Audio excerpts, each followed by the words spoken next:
Alright, hello. Hello Twitch, hello Internet. It is finally time. Everything sounds good. It is finally time to finish Fire Emblem, the Blazing Blade.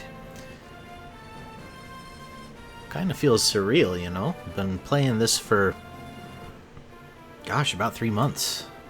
A few breaks here and there. We played some other games too, but this is the first bigger project I've taken on stream, and we're here at the finale.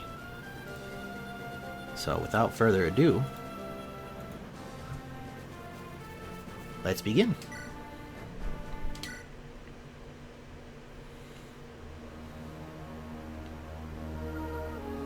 Final chapter, Light.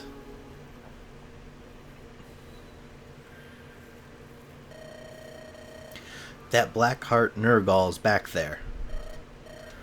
I wonder if we should wait for old Greybeard. If you're looking for me, I'm right here. Lord Athos. You're late, Greybeard. Well, were you successful? I was. Use this magic tome. What is it? A legendary item. Areola. The strongest light magic wielded by Saint Elamine herself. With this, we should be able to rend Nergal's dark cloak and do him much harm. And these two have been infused with magic that makes them more effective against Nergal. Durandal for Eliwood, and for Hector are mods. I can feel it already, its power is beyond words. Incredible. With this, I know I cannot fail. And Lindis, this is for you. What blade is this? A spirit-inhabited sword, the partner of the Mani Kati. This is the Soul Kati. It's not a legendary item, but its blade contains much power. Thank you. Nils, is Nergal back there? I sense tremendous power. What could it be? I feel something really odd. He should have lost most of his henchmen in that last battle. But,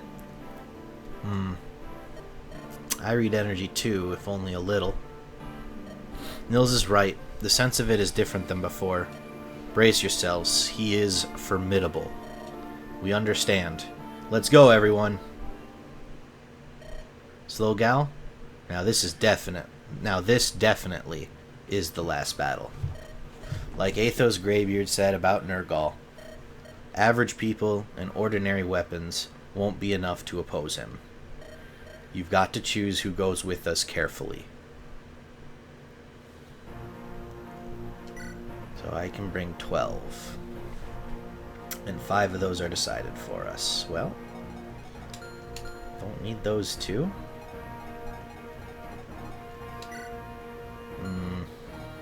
Gotta bring Dorcas.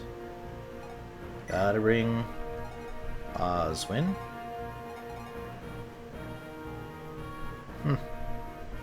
Might have to be it. I kinda, like... How can we not pick Athos as our magic user? He just outclasses everyone. Nino does... I mean, she made great progress, but 30 magic compared to 16. She's just outclassed, unfortunately.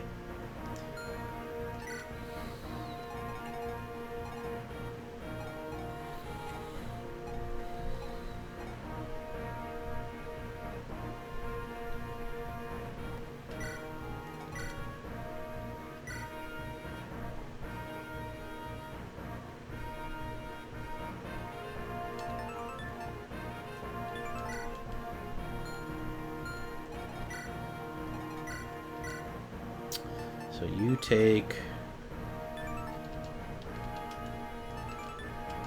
Why can't I trade? There we go. Durandal. Hector, you take our mods. And Lynn, you take... We'll have to deposit something here.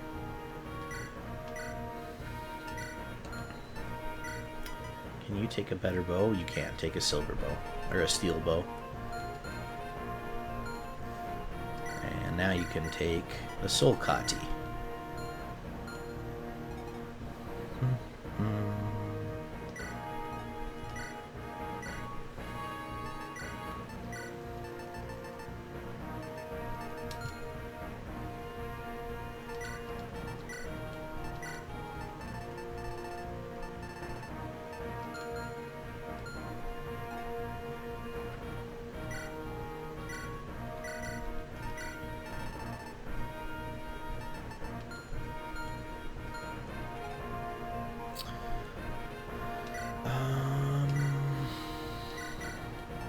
Take a fresh wolf bale.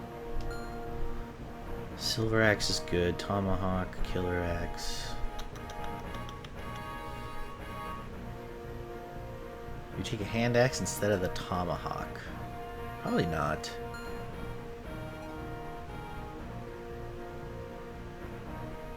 That looks good for you. You need to take stuff. Let's see.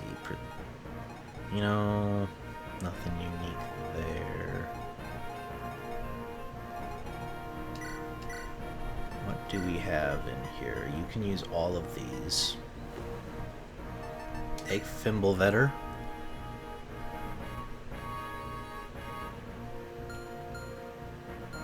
How strong is Forblaze? 14. So you should take a light magic tome from Lucius.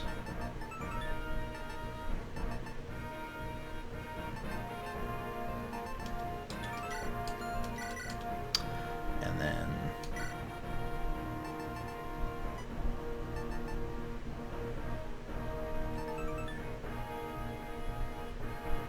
the gate's resistant, we better take that. That could be really powerful with his 30 magic. That's just 30 raw damage. Okay.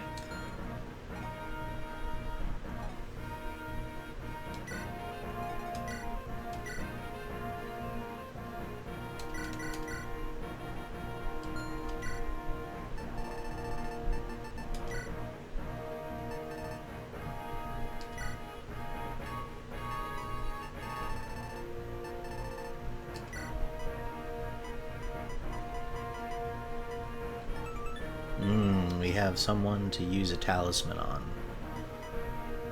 You have a silver lance. And steel sword. Take a... Oops, not that one. Take a fresh one.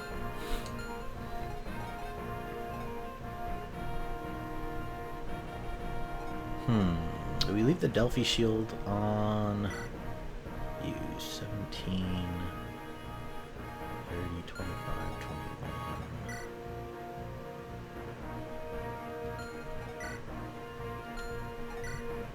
21. No. So you need to trade that to Fiora.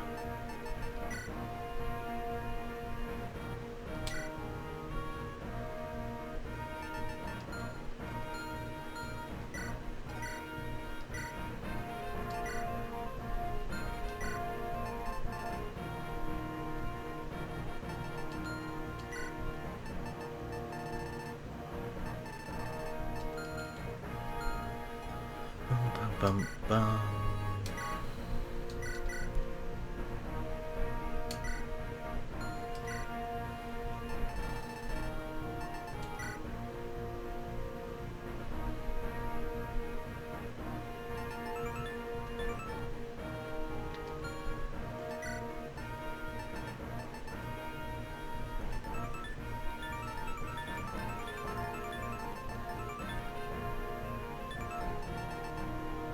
Okay. I think I like that for Kent. Fiora's good, Florina's good. Priscilla.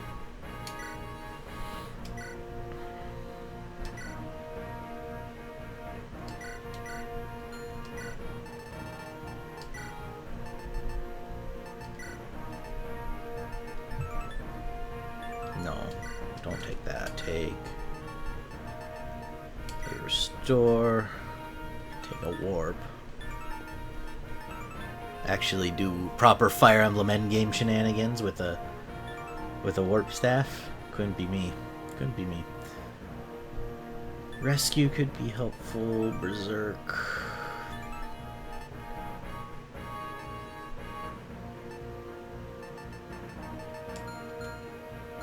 Who has a fortify staff? Someone came with that.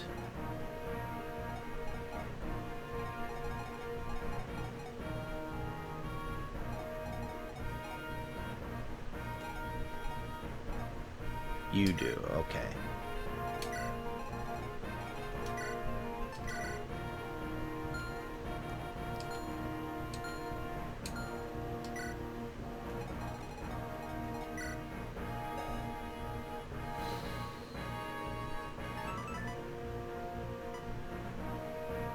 Okay.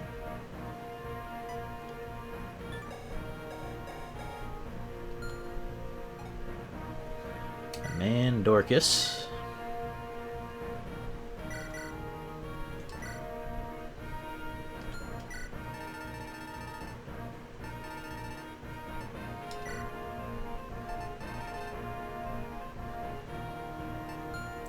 I'm thinking about that Sword Slayer. Let's do that.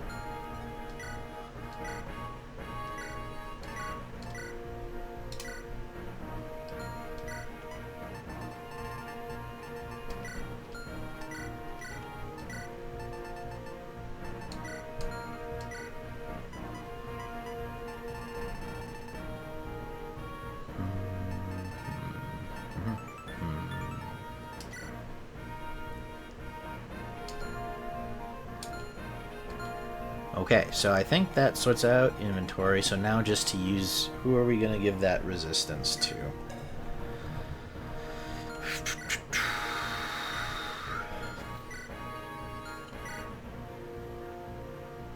Give it a little more to Athos.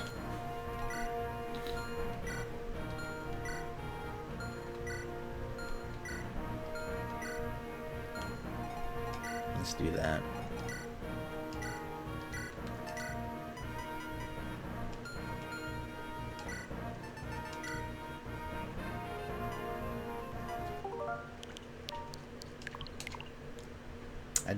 It looks like he should be able to get to 35 with this, but okay, good. Just in case it was going to be capped, then I'd be like, we should use it elsewhere, but looks like we're good.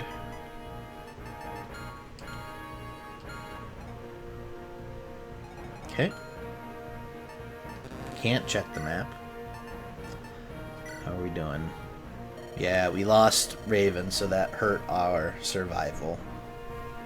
But still better than our Elliewood playthrough.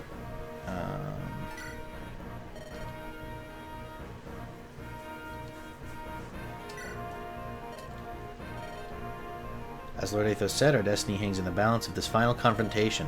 You don't need an augury. Nurgle is strong. You and your companions must match him strength for strength. There are others. You must defeat them all before you can confront Nurgle. SlowguyCaz, everything now comes down to your strategy. Please lead us to victory. Alright.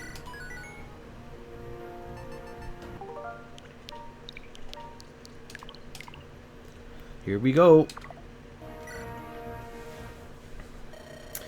Lord Elliewood, Lord Hector, or Linus, thank you for everything. You're made of sterner stuff than I'd imagined. Thought you'd have fled by now. I thought as much. You're not taking me with you. Oh, that's disgusting. Cry if you must, but do something about that runny nose. What are we supposed to do? You can't fight, so we can't afford to take you with us. Take this and return to Fargus's ship. What is this, may I ask? A letter of introduction. Take this to Ostia and you'll be able to do good business there. Of course, if we fail in our mission, it's just a worthless slip of paper. But I must protest. For the rest of my days, I've vowed in my heart to continue serving you both. Please, oh please, do not abandon me. Or Linus. Then go get on the boat and pray for our safe return. Please.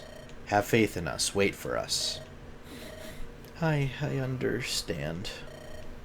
Until the end of time, my lord, I will wait for you until the end of time. Please come back safely. Please. Yeah, okay. We're going. Bye. We'll be back. Oh, Lord Elliowood. Oh, my.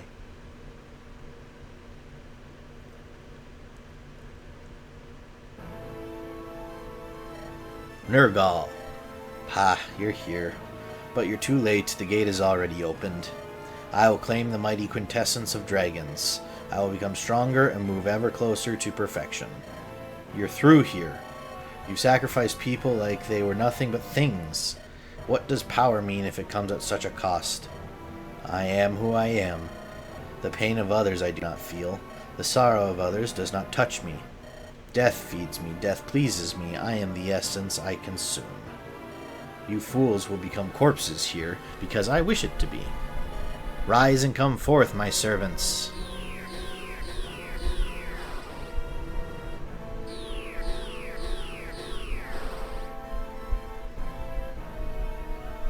This.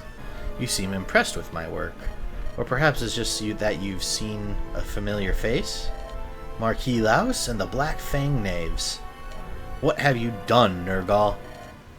These morphs you see before you, I've given them the abilities and appearances of the people whose essences I used to craft them. Do you understand? I have power. The power to perform miracles. Oh yes, Hector. Your brother, Uther, the Marquis of Ostia? He's dead, is he not? How? If you would like, I could make a morph of your brother. It would be well suited for a fragile human such as you. Perhaps a heartless puppet could ease the longing in your soul. Shut up. A heartless puppet? That's you, monster. What? To gain power, you think of no one but yourself. You are devoid of emotion, unable to feel pain or suffering. You are the puppet, Nergal. Ah, your weakness runs deep in you. You can never understand. The concepts of good and evil are devoid of any meaning, any value. These ideas prevent humans from liberating their own strengths. Such foolishness. The ultimate foolishness of the human race. Nergal, after all these years, you have not stopped to reconsider your ideas at all. The same is true of you, Athos. You must see the truth of it. All living creatures take energy from somewhere. We all use it to create, to change it into something better. The knowledge of Arcadia has shown us the road to the ultimate transformation. And yet, you will not take that road. Why do you reject the obvious? I am not opposed to the quest for power, for greater knowledge. However, that quest must be driven from within, to fuel your quest with the stolen lives of others. This brings not wisdom, but abomination. I remember. I still remember. Those words are unchanged from when you first said them ages back. When you and the dragons conspired to bury me. Look at this wound! The wound I took from your magic. It was a mistake. The only person who understood, the man I thought my truest friend. It was a mistake to try and destroy me. It confirmed some things for me. That trust brings betrayal, that friends bring weakness. You're beyond help, you craven fool. Do you have any idea how Greybeard felt? What it must have meant to cut down a former friend? Are you telling me that you don't get it? Hector. What happened in the past? What reasons drive you? None of these matter. I have no compassion or pity for you whatsoever. The crimes you've committed are unforgivable. I care not for your excuses. Prepare yourself, Nergal. With these hands, I shall end your crimes today. Interesting. Let us put your skills to the test. Assuming, of course, that you can get past my morphs first.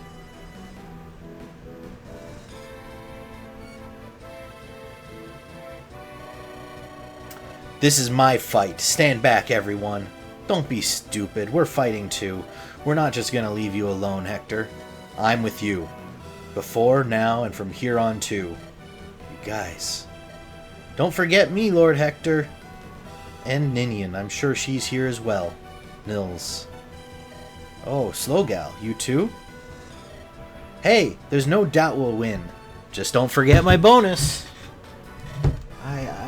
I'll do my best. I will gladly volunteer to protect Lycia with my life. For the honor of the Pegasus Knights of Ilia, I will annihilate the foe. I don't want to lose anyone, so I will fight my strongest. Winning this battle means protecting my family. For the honor of the Knights of Ostia. Everyone, here we go. Give it your all and beat this knave. Alright. It begins. Let's see what we got in here. Silver bow and long bow. Defense and resistance aren't that great. So they have the same. This one's a little stronger. Rheinflesch. Big bow. Okay. Dang, 50 avoid. This guy's gonna be kind of tough.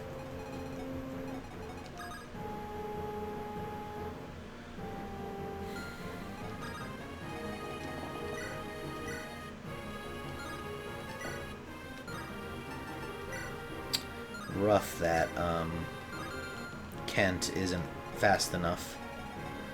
Okay, Fiora would be safer because she's got the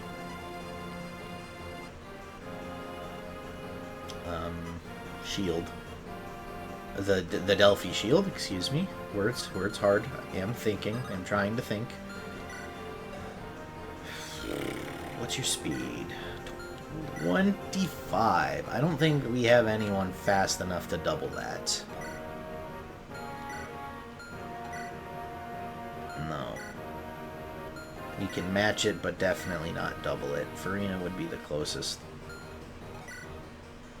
Fiora would be the closest, huh? Okay, how do we pile on the hurt then? How can we get this guy in the first round? We know Kent can get there, and then we probably Florina and Fiora can get there. Which one would hit harder? 9.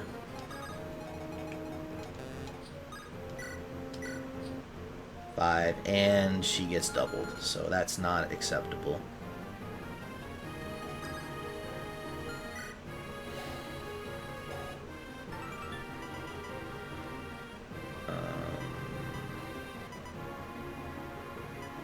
Probably want to dance Athos in, huh? Let's try it.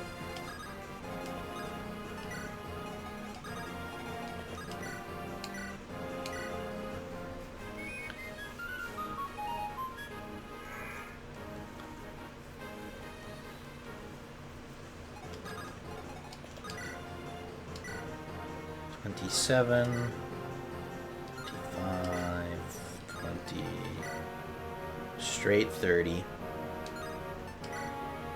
26. So Luna would be the strongest. Okay. And if we were to go at range, you could get killed. Shit. Kent, can you do enough to get him down to 30? How do we get him down to 34? No. 16. I mean, going with the killer weapons. Probably our best bet, huh? 48 to crit. 43. 43, so... this...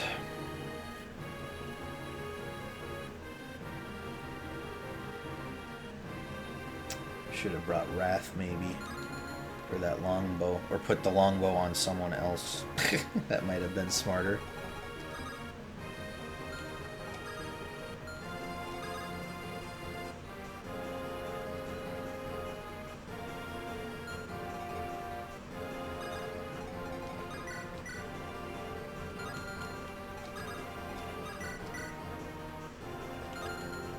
Okay.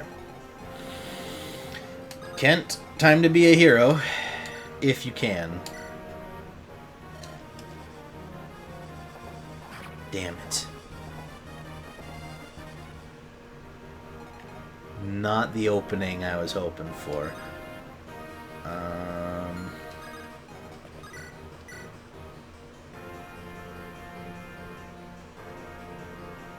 Can someone hit him for 8 without blocking Athos? Your movement is 6. So you could 1, 2, 3, 4, 5, 6. So you could, in theory, go there. So if we could kill this archer, then someone could come here to chip him, and then Athos could come here to finish it.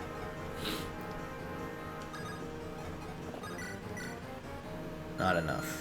And Lynn, you were just 1 short, right? 36. Yeah, okay.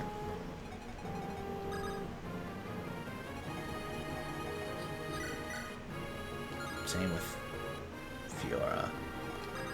Karina?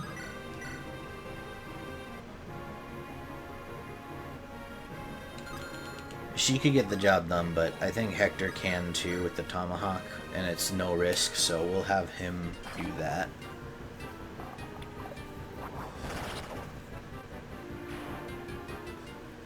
Okay. So now that will open that up. So next, who can rip this guy the hardest without dying?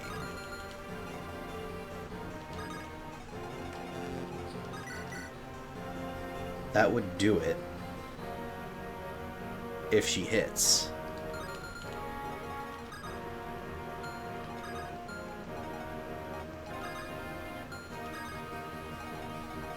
Right, you get absolutely butchered by him. Yeah. You can't reach. You can't reach. So options would be Priscilla or Fiora. Priscilla doesn't do enough damage, so Fiora, don't miss, please. God, what a terrible start. Oh, fuck off, game.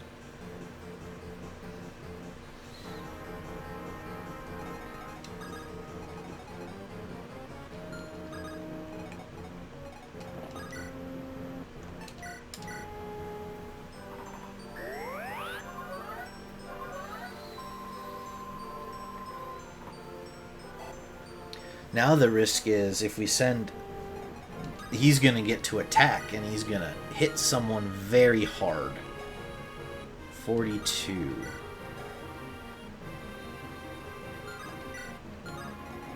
Well, you can't kill any of those 3, but this guy will also hit kind of hard. But if we send Athos in... Athos could kill the normal archer, but he gets doubled by the morph. By Uhai, which is rough. I made it. Hey, Annie Hammer, welcome in. You made it. We just started. It's not off to a good start, though. It looks like Uhai is going to survive this round, so we're going to have to deal with a hit from him.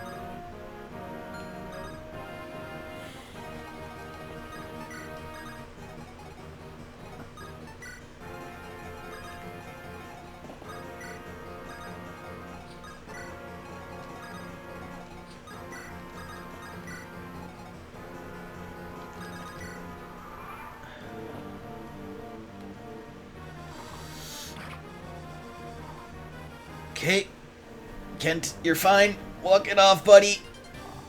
You're fine. Alright. Whew.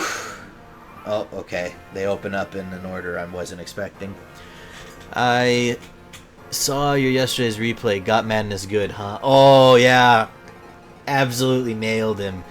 The clip doesn't show the 5-minute build-up where he kept saying, because I was like, we're gonna finish leveling up the 3 flyers, we're gonna get them to level 20, and so I just started saying, and then once we finish, you know, Fiora, then we can move on to Florina, right? And Madness would kept trying to, you know, construe it.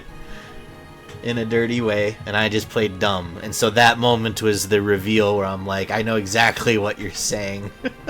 I saw the full replay. He keeps saying not NSFW, not for C. Yeah, exactly. Okay. I thought you saw just the clip, but you saw the whole thing. Excellent.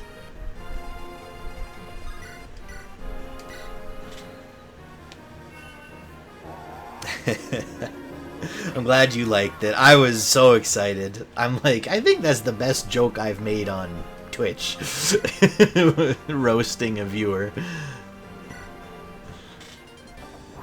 Of course, you get the crit on this guy, but you couldn't get the crit on the important one. Gosh dang it, Kent.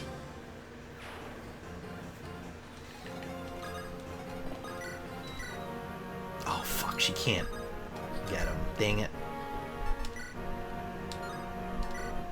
84. 89. Come on, Fiora. Don't screw this up. Thank you. I'm glad my whole joke doesn't have a comeback.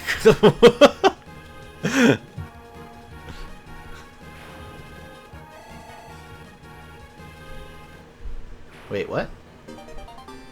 Who? Oh, shoot. Okay, we need to get this to one of our archers. Oh, it's an S rank, though, and I don't have Wrath. I don't think Lynn or Dorcas can use this.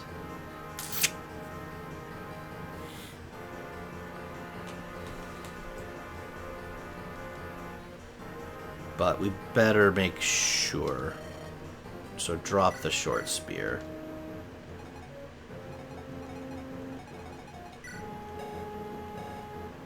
Yeah, D rank and C rank. So we can't use that bow, unfortunately.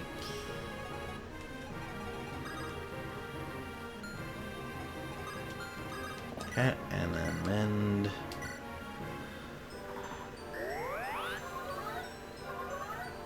How's your day been going, Any Hammer?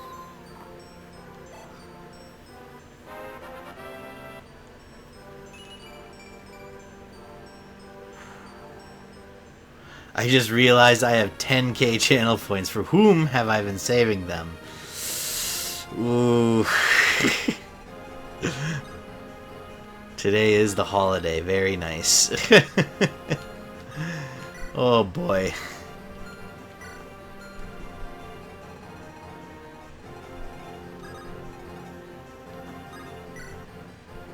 What holiday is it for you, Any Hammer? It's not a holiday here in the States, I think.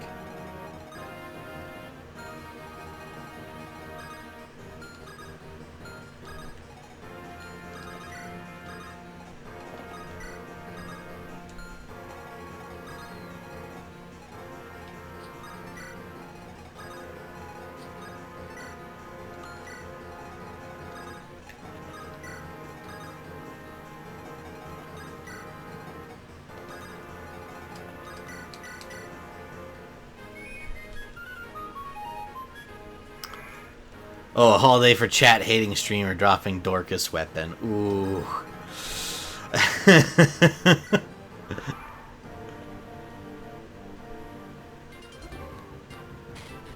I was afraid of this. I knew people were gonna come dump on me on the last level.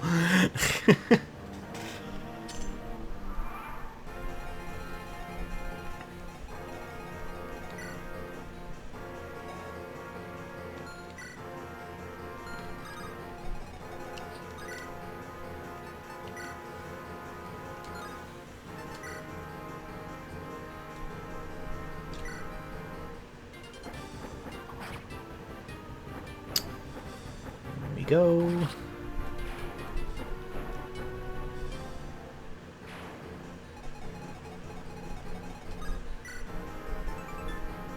Woof, that's a big hit. Glad that the flyers have good resistance, but damn, both of those, huh?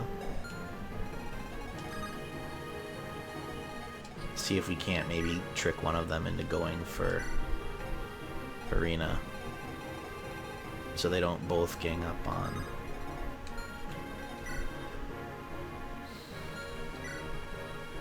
51.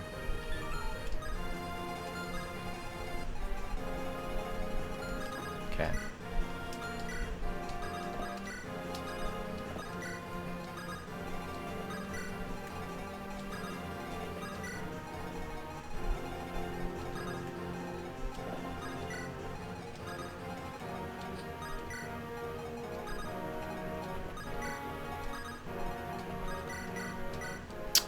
Well, today is actually a Canadian holiday, Reconciliation Day, so I don't have to work. Oh, cool! Reconciliation Day, huh? Is that about, like, forgiving each other, or is it, like, financially related?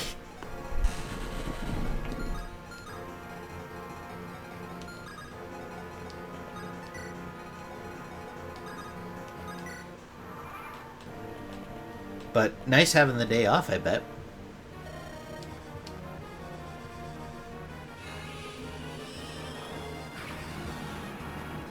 Holy carp. Ah, dang it, they're both going for her. Of course they are.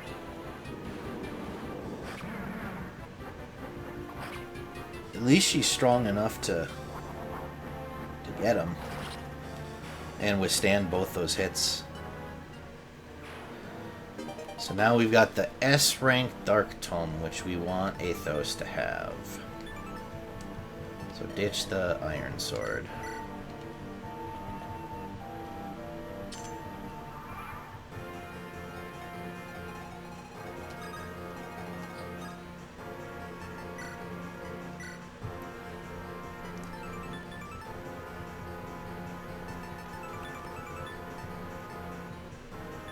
Hmm.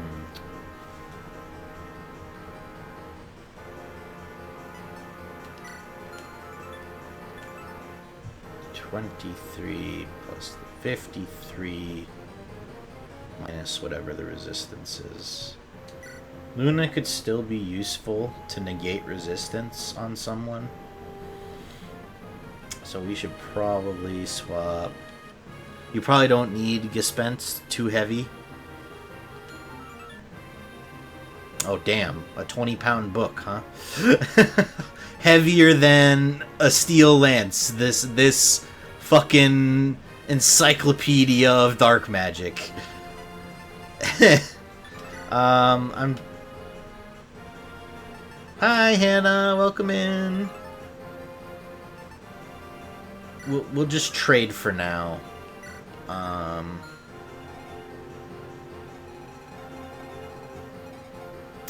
Then Priscilla, come up here to heal Florina. Anyhammer is biding his time to try to snipe a Dorcas weapon. That's what he has admitted to so far. I always imagined magic weight as long as how long it takes to cast. That makes a lot more sense than these guys lugging in a book that takes up half a shelf on your bookshelf.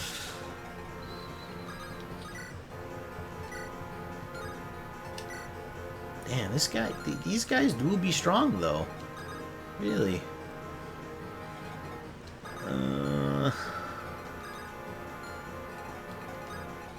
Both these guys are going to take a turn to get out here, so... you have Luce. 29 resistance. Let's see... no, how far up can you go? Not enough for Athos to get up there. Okay. Yeah, really this isn't gonna... Well, except for Kent. Kent could probably get in there and take some swings.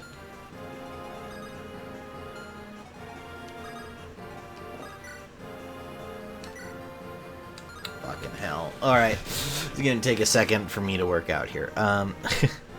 I know it's not a perfect headcanon, but it works in a way. No, I agree with that. I think that is a good way to think of it. That they're more complex incantations, and so it takes more time, it's slower.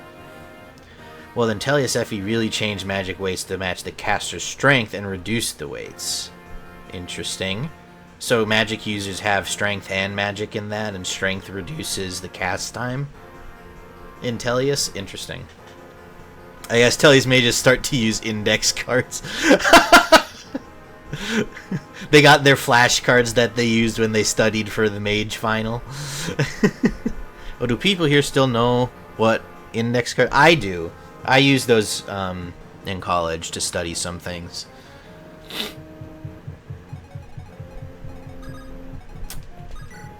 I'm assuming students still use that? Maybe I shouldn't assume that, but...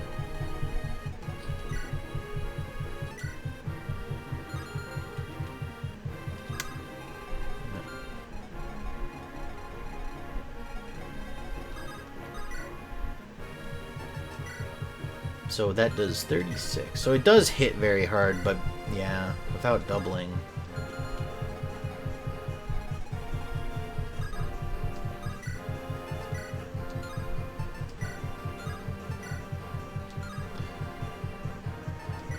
Could use it here to soften this guy up, though.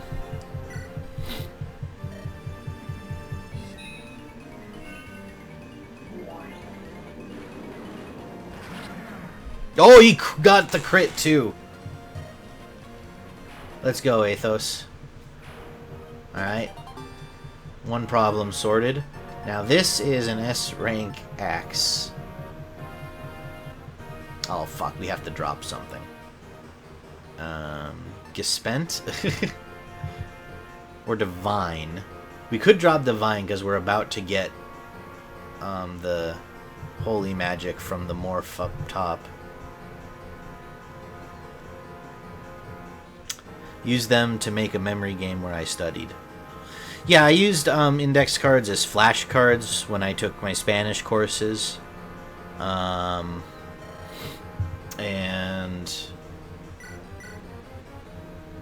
I took a few Blue Book exams. Since I was a philosophy major, some of our exams were writing essays in the hall. And for those, we were sometimes allowed to bring in index cards with outlines and notes to help us organize our thoughts going in. So that was helpful a few times. What else did I use them for? Yeah, like vocab, when I took like psychology courses to try to like memorize terms and what they were. So index cards are a super good way to study, in my opinion. They're very helpful. Divine is basically useless here. Okay, good, because I just dropped it. It kind of felt like that was the least helpful weapon. Probably want to give that axe to Dorcas, because Hector already has our mods.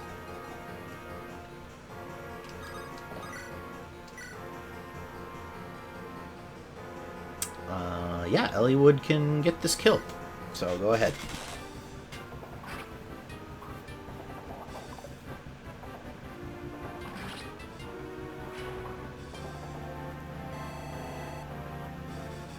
Ooh, Elliewood levels up. Strength, skill, luck, resistance. He's decided to be Ellie above average tonight, huh? Just a damn shame that he can't, Oh, it's preferred, not S rank. Okay, so he can use Durandal.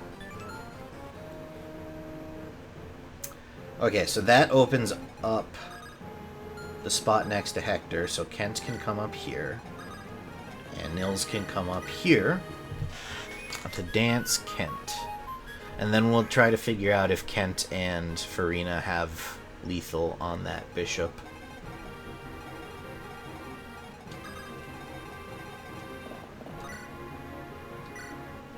.42 with a good chance to crit since he doubles. That would be 44, but chance to miss and chance to... 50! Just straight 50 with the Silver Lance. That's what we're going to do then, because Farina should be able to pick him off with the spear. Yeah, okay, these two have it. These two got it. Doesn't matter which one gets it, they're both at level cap, so... Example, one card would have, using Fire Emblem, Mage, another card would have Basic Magic class, and I would have to match those together in a game of memory. Whoa! What? What just happened? Wait, what? Did he crit?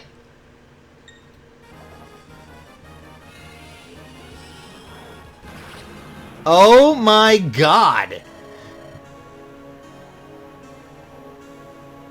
24% crit. I mean, that's a reasonable crit chance. Jesus.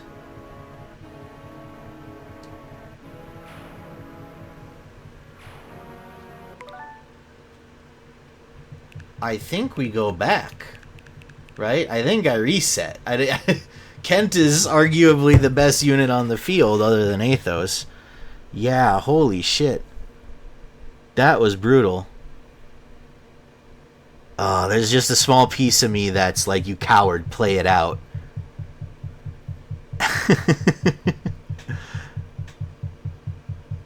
You basically send him to die, so reset +1.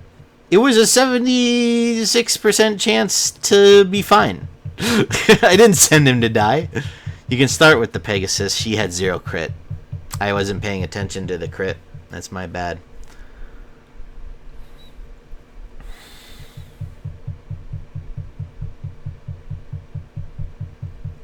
Yeah, we'll do the reset.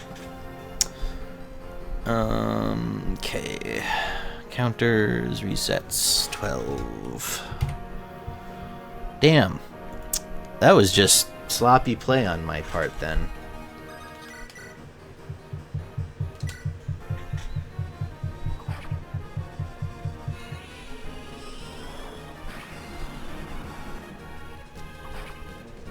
Light magic or like sword, low damage but high hit and crits. Gotcha.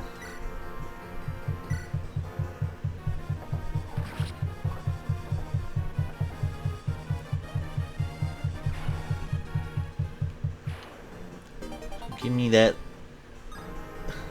Give me that loose.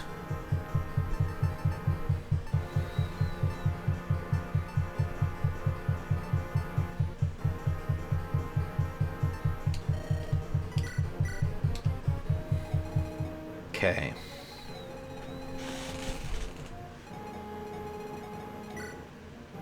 $44.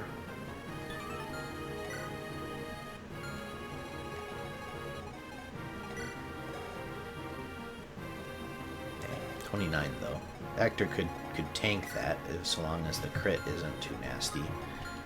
Let's have them. We're not gonna do a draw out. We'll just get things ready here, I think.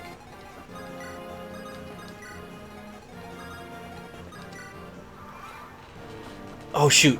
Hang on. Yeah, that's fine. Dorcas. Athos has the axe? Yeah, okay. Give me that.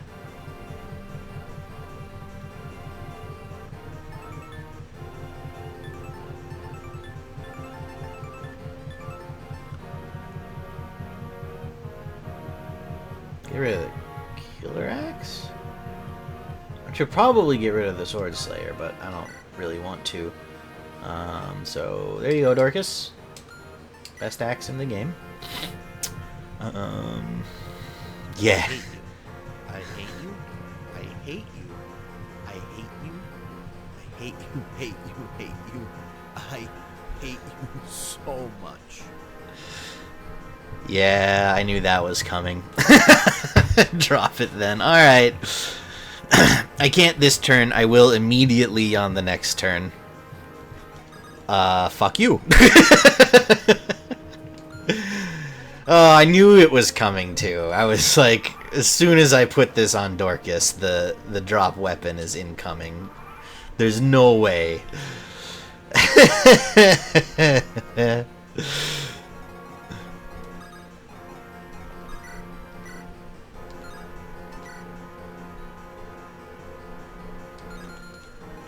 What is that?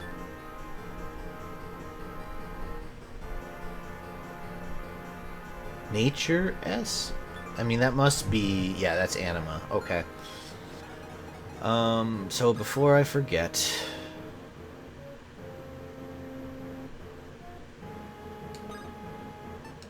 Hang on. I'm just figuring out where I'm going to move him first, and then we'll drop it.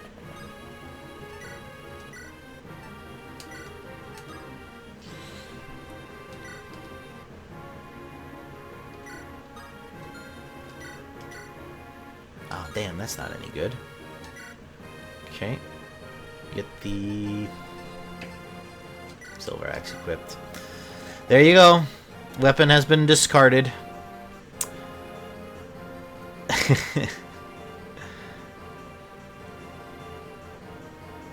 You can start with the base at 0 crit. I will forever think of Luce as the anime girl mascot of the Vatican. I beg your pardon.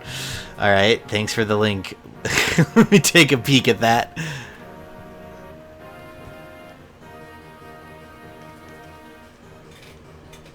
So Italian, so I'm guessing it's pronounced Luce. Literally means light, is the official mascot of the Catholic Church's 2025 Jubilee. What? How did I not know about this? I live with Catholic people, man. Like, this is the kind of news that usually I come across. What the hell? It's very cute, actually. I don't hate it.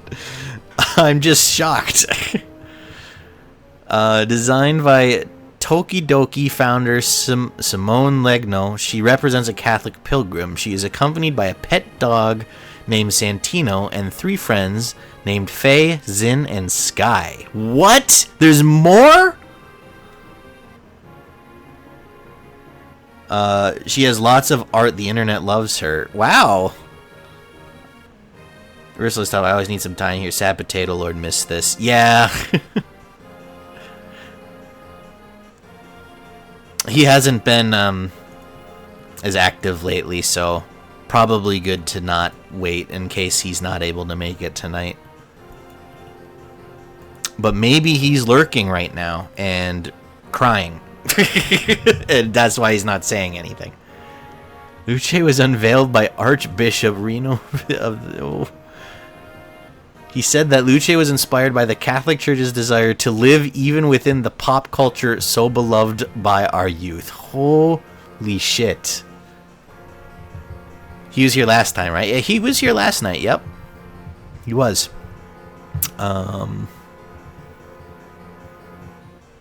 Luce was used in education in Asia. Schools run by the Catholic Church distributed dolls, keychains, bookmarks, stickers... to convey a message of hope and inclusivity. Wow. Fascinating. Thanks for sharing that, Anna.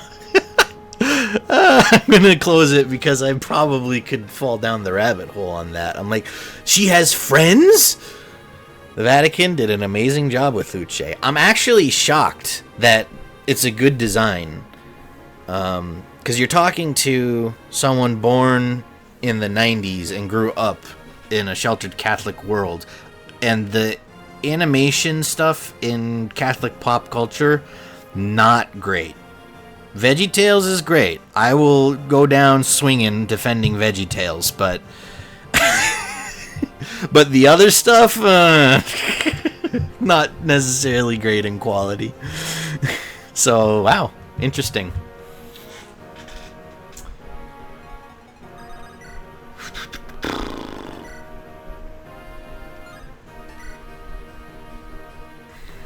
Probably just go to town with... but who... No one can use this bow, so we can drop that. So if Fiora were to... God, it's really high defense.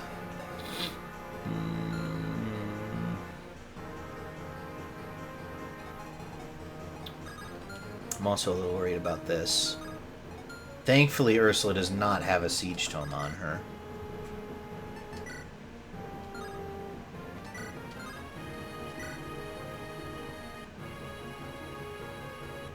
I mean, that's effective and it has a terrible hit chance. Damn. I'm not sure I like this. And this guy is going to be... Oh, 0 crit. Interesting. I thought he had like a killing edge or something on him. So he's not that dangerous to Lyn. Ursula is death for Lyn. 36 times 2...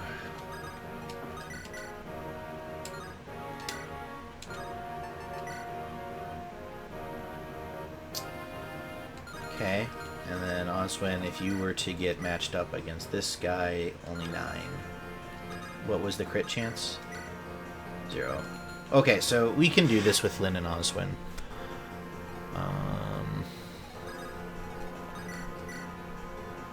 No crit chance on Lyn. So we'll do this.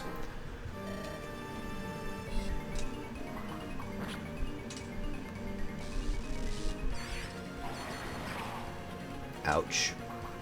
God dang it, no crit. Would have preferred Lyn to get the kill, but I'm having... I learned my lesson after Kent's death.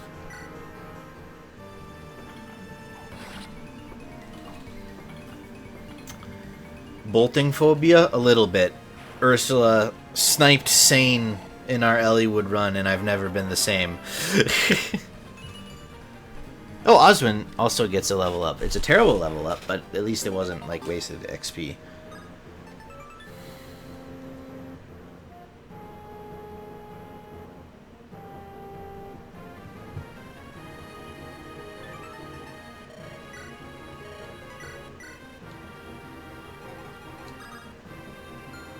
Okay.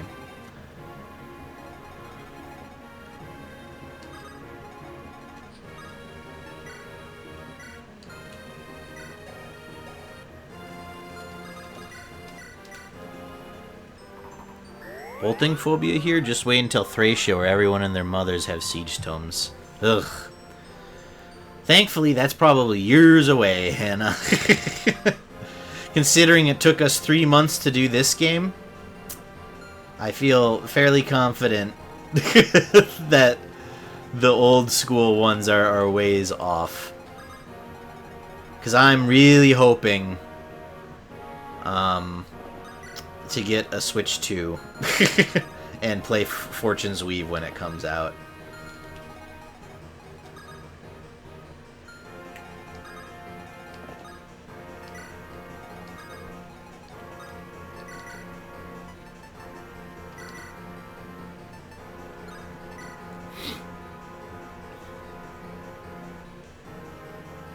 Halbert, you kept that junk for this chapter? Hey, the idea was sound. It had the right matchup against Ursula, just it's a terrible weapon, and Oswin was probably going to miss with it. But it was effective against her. I like bashing Thracia, but I actually really liked it. Those are the best kinds of things that you can, like, hate on, but you enjoyed your time with it. I hope I can finish my marathon before Fortune Weaves comes out. Godspeed, Hannah. I kind of want to stream it on release. I also kind of want to do that. I think a lot of us probably are thinking about that. We'll see if it happens. For me, at least.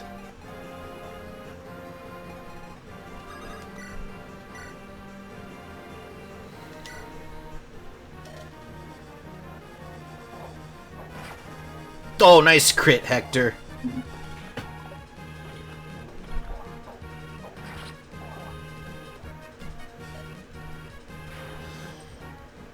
Thracia is at a different level in comparison to the other old school ones. Kent could use this, I think.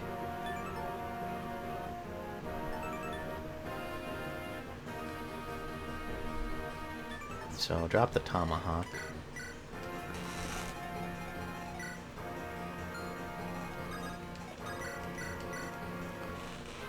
Unlike other streamers, Fire Emblem,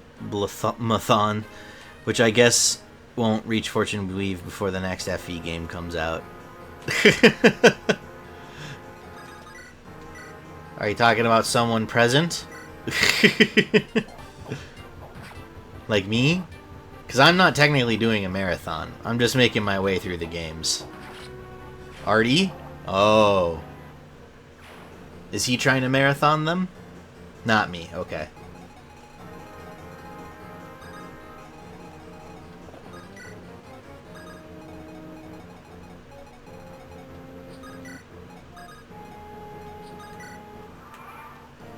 A UK one. Not Artie, okay. Oof. Hang in there, Lynn.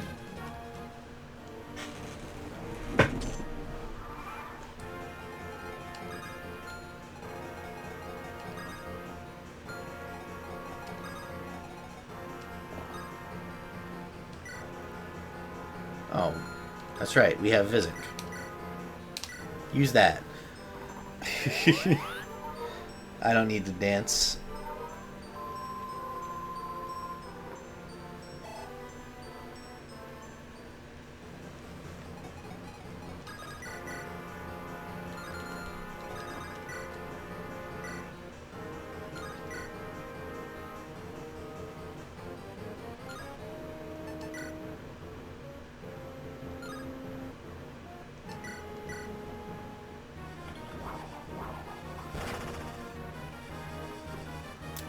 That's like perfect actually, because then Lynn can get the kill.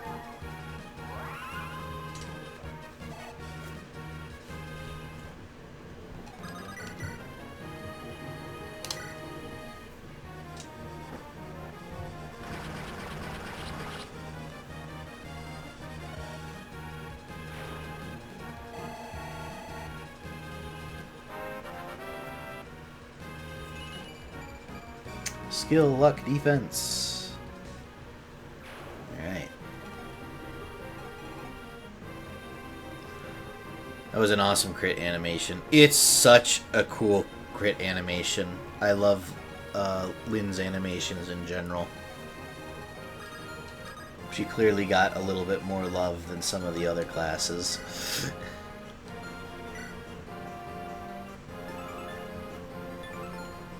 I really cannot appreciate Lynn's animation.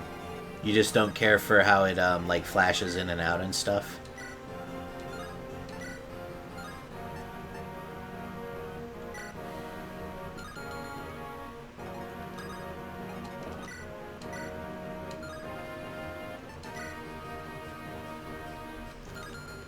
God dang, okay.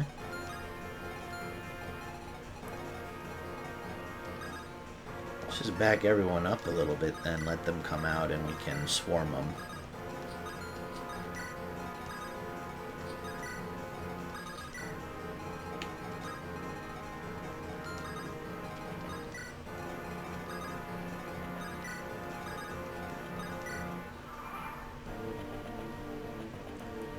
Okay, there we go.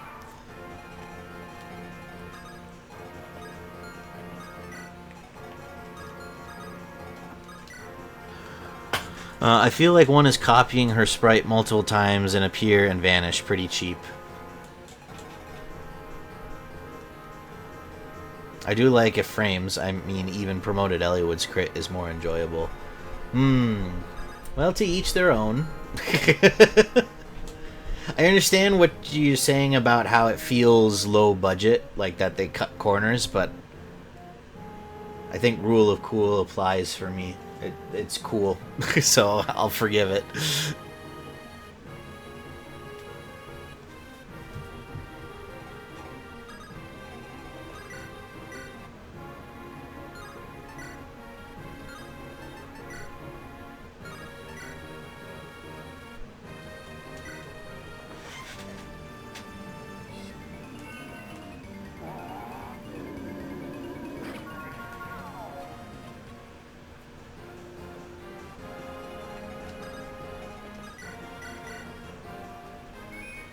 I think Lynn deserves a lot more budget on her design, including that stupid last chapter weapon.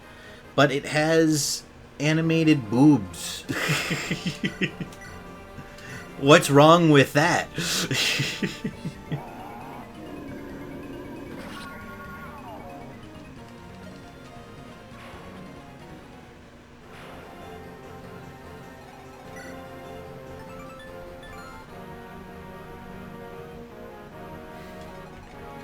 Elliowood's probably the only... No, even he's not S rank with swords.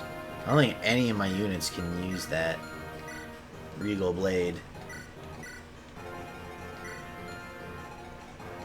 Lynn could.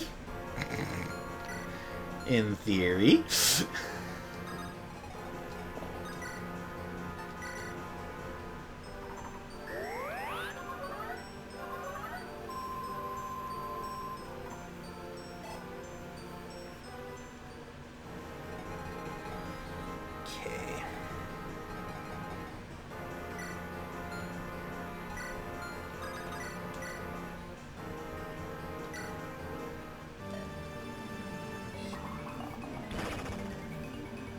Good crit. That's kind of what we were hoping for there. Honestly, we'll probably just have you drop your rapier, Elliowood. If, well... Let's go with something I don't mind dropping. That bow. We can't use it.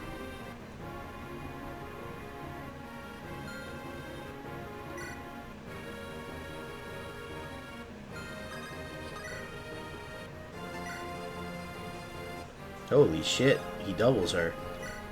Damn.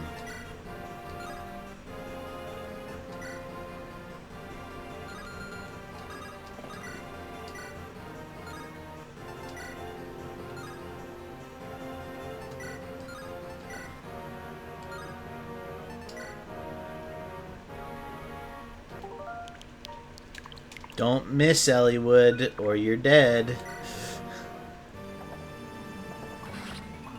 Okay.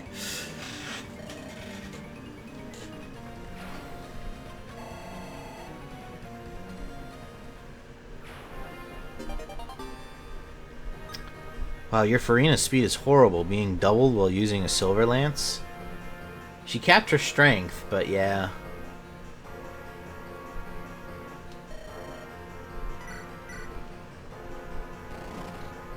There they are.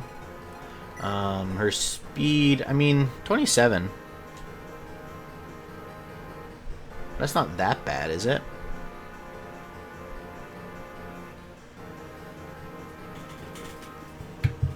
Really?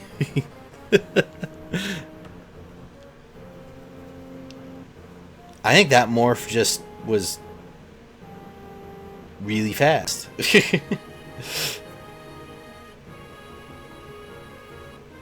Yeah, I know. Silver Lance is like less weight than a lot of weapons. It's a really good it's a really good lance, but yeah, I don't know. I has ice cream. Oh, I'm jelly. What kind of ice cream do you have, Hannah?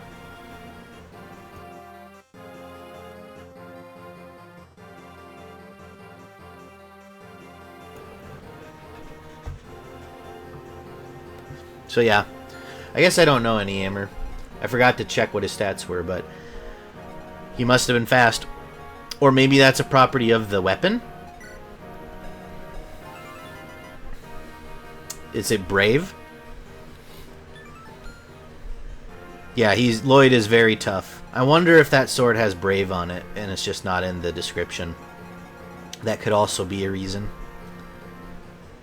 Vanilla with chocolate sauce, peanut butter, marshmallow fluff. Oh my god. I'm so jealous. That sounds amazing.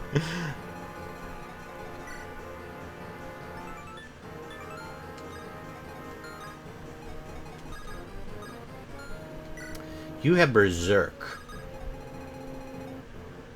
Oh shit. Okay. Really not good. Healer. I brought Restore, yeah? Good. Okay. So let's move people back a little bit from that range.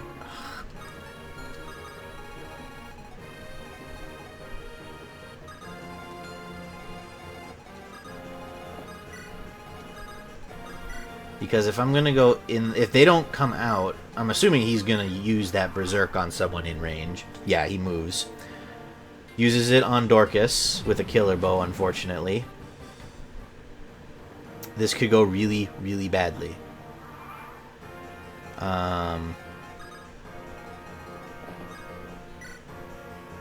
Fuck. Please tell me Nils can get there. Barely. Oh. Okay.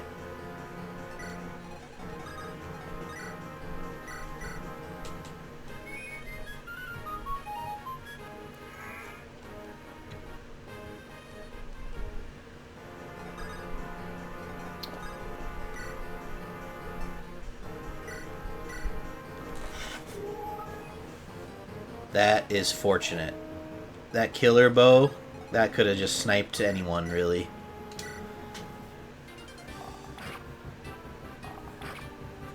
Of course, then he doesn't manage to kill that guy.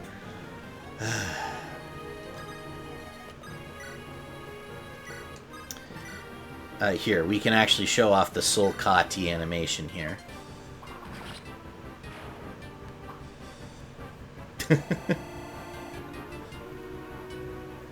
Vanilla is always my favorite. I completely agree.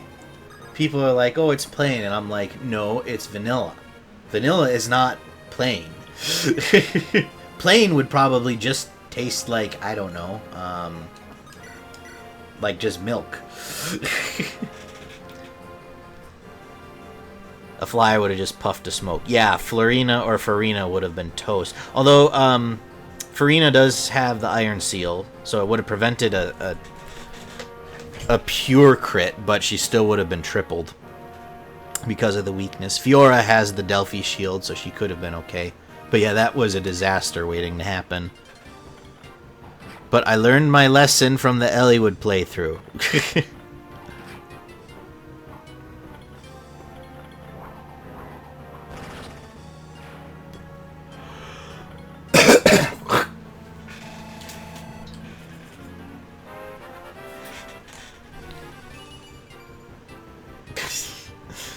It's a good thing we're at the end of the game, Oswin, because the last few levels have not been up to snuff.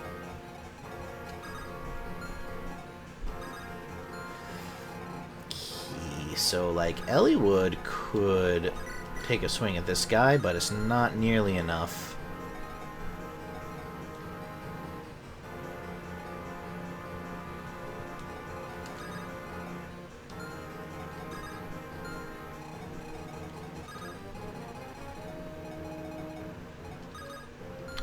So I think, really, we just try to keep everyone grouped up and hope he doesn't berserk Priscilla.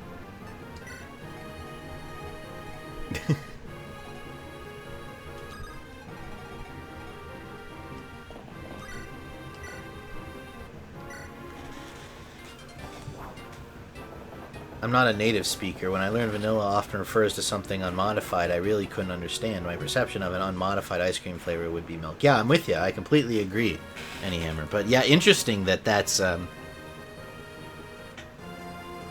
don't even think of that. That would be just another weird English thing. That people talk about vanilla being plain, and it's like, no, that's a flavor. Vanilla. Yeah, or unmodified / original. Right, like I'm playing vanilla FE7. I don't have any mods or anything installed.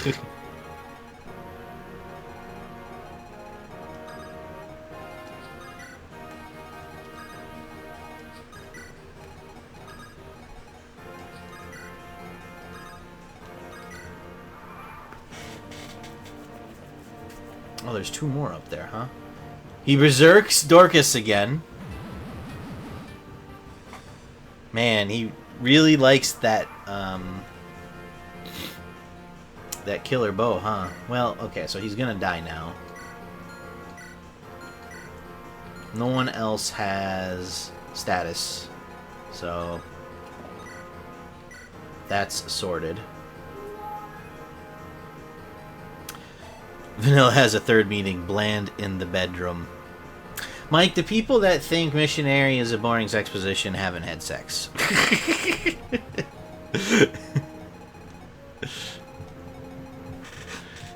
I'm kind of with you. I heard vanilla Minecraft when I was getting into Minecraft, and I was like, huh? Minecraft has a flavor?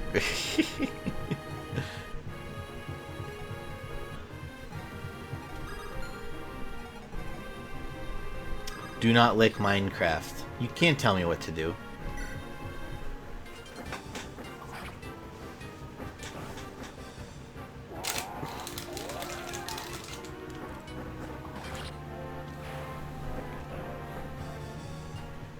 What would chocolate Minecraft be like? It's a deep philosophical question. Wait. What had the... Oh, you have a fortify staff, I see. Okay.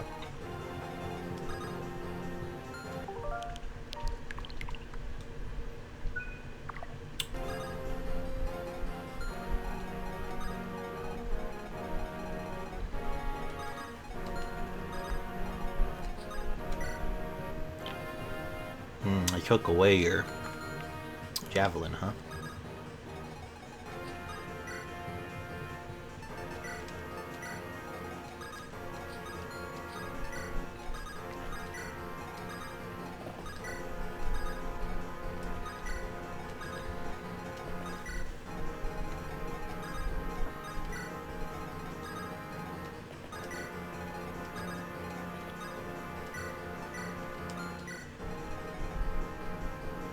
Oh! Yes, thank you, Any Hammer. Chat hates the streamer +1. 100%. For making me drop the axe on Dorcas. Thank you for the reminder there. Guys, want to see my updated band emote? Hell yeah. Feed the Beast mod pack. That's awesome, Mike. Is that... Oh, and that cat is holding up a paw, but it's holding up a middle finger. That's fucking awesome, man. I love it.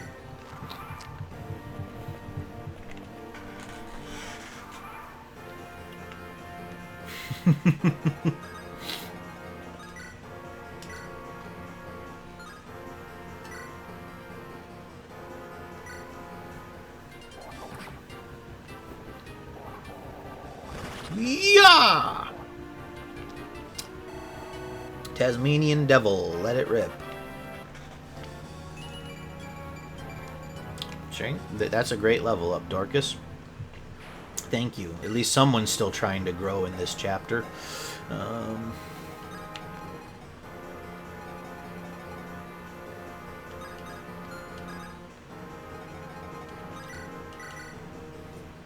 Barrel roll, Dorcas. Do a barrel roll. Aw, man, I should have thought of that. Dorcas! They're gonna start blasting you with magic. Do a barrel roll!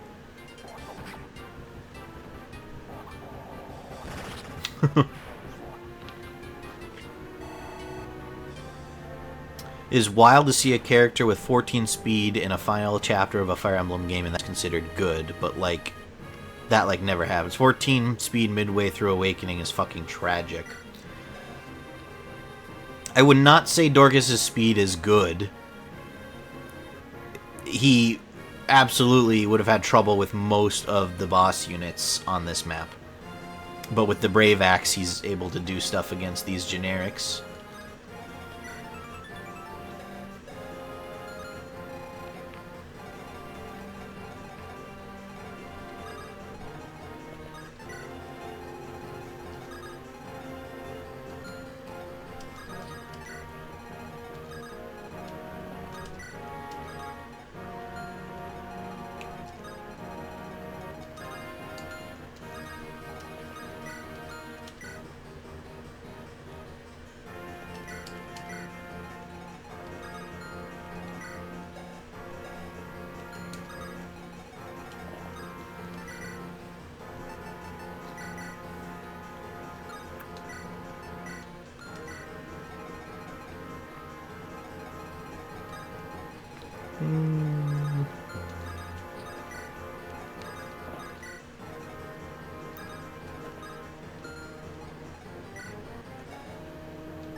That's what inflated stats will do.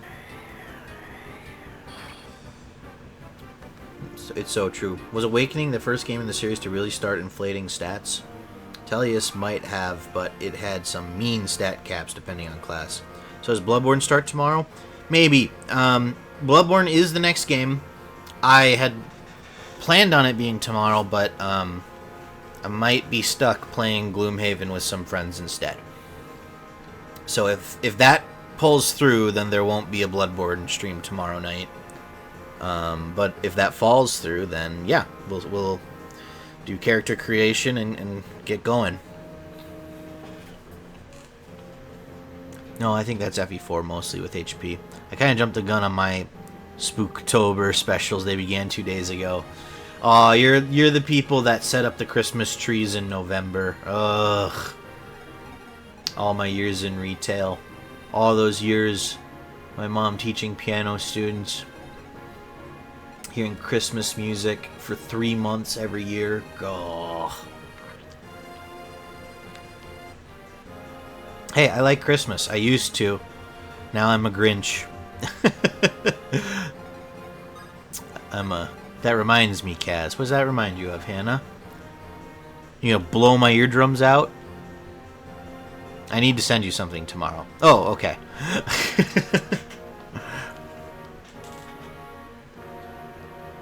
I have a Christmas emote already made for as soon as we hit December. Cool.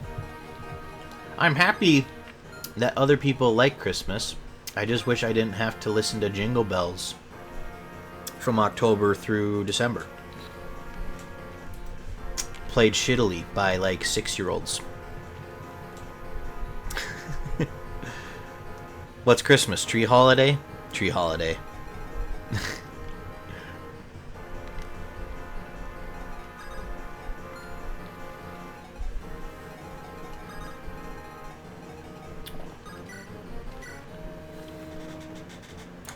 Damn.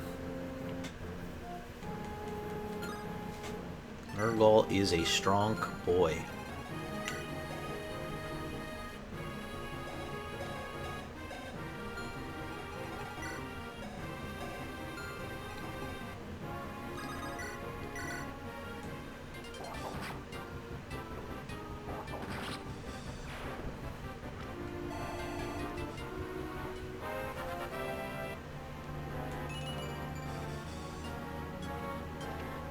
I remember that conversation we had with Mike's Yu-Gi-Oh! Store stream.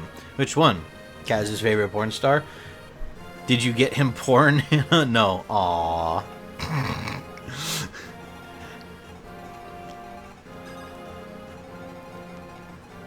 No, don't get me porn. I live with my parents. I don't want to have that conversation.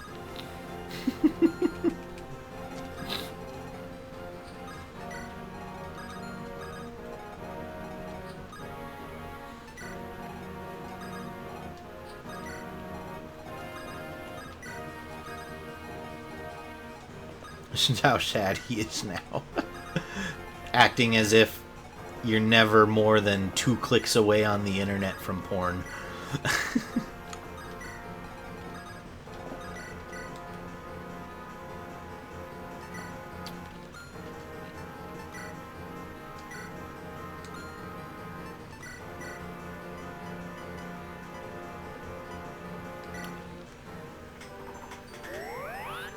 There's that one singer that's famous this time of year. Oh.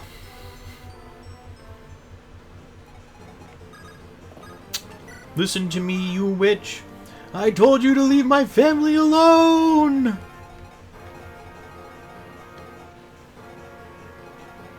And if you participated in the Mariah Carey ritual, we can't be friends anymore. Leave that bitch on ice. Mike, you're not allowed to say I love Christmas and then shit on other people that like Christmas.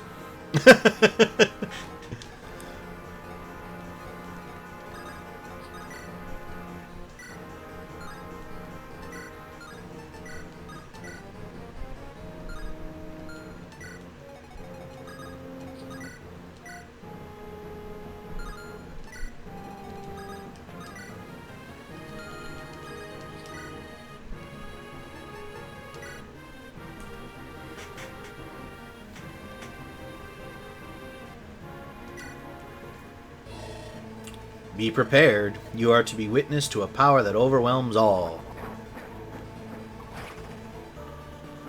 Yeah, it's just called the triangle attack, Nurgle. And you should be very, very afraid of it.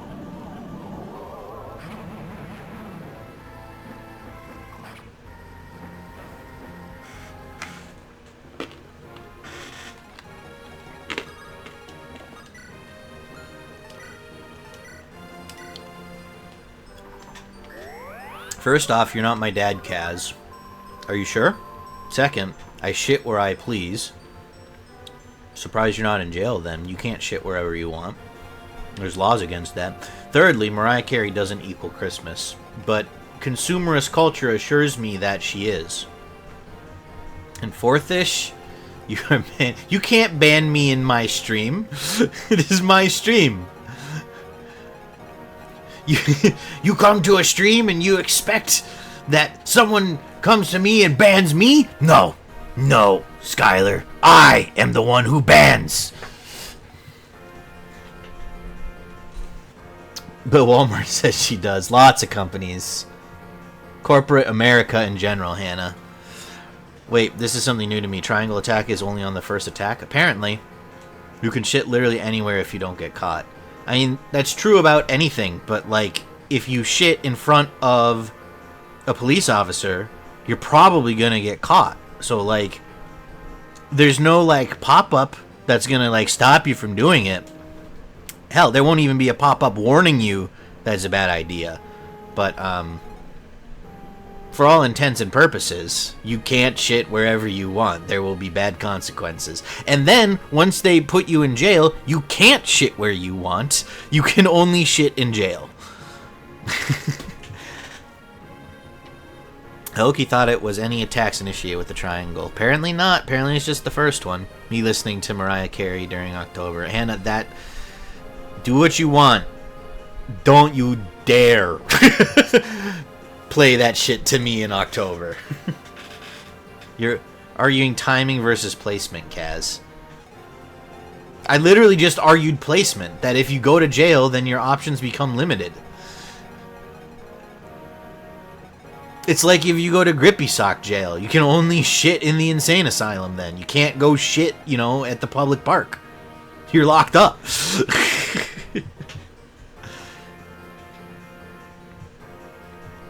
I can shit in front of where a cop would be if I simply wait until the cop is no longer there. But then you wouldn't be shitting in front of a cop. You'd be shitting in a place that there is no cop.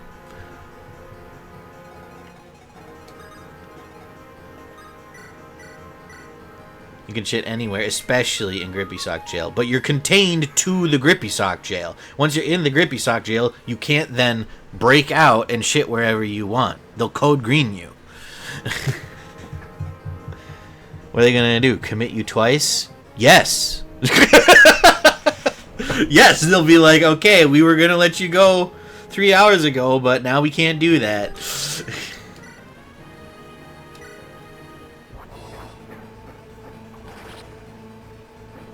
Code Green, are you speaking from experience, sir? I've been to Grippy Sock jail before. I myself have not been code greened, but I have seen it happen more times than I care.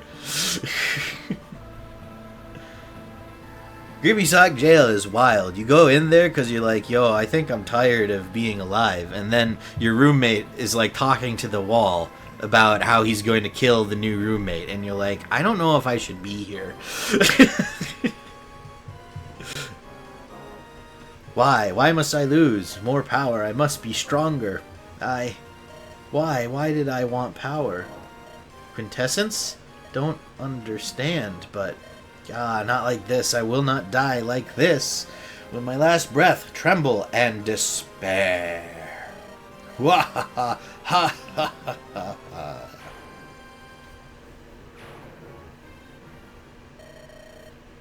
Mills, what is it? I don't know. Why am I crying? There is a translation here. I'm sorry, I missed that. Treble and this pair. Oh.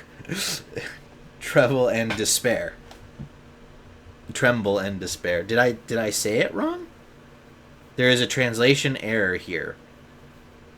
Okay. Don't worry. What is it? Don't worry, you've been through a lot. It's just relief. You've done well, haven't you? Everything's okay. The world's been saved. And I know that Ninian is happy too. What was that? What on earth? What happened? It can't be.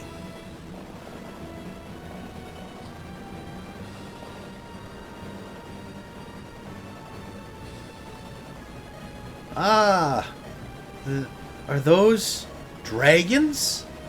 Nergal's final warning. This is what he meant. What a calamity. If dragons return to this world, the continent will be ash in less than a month. I'll stop this. I'll show you.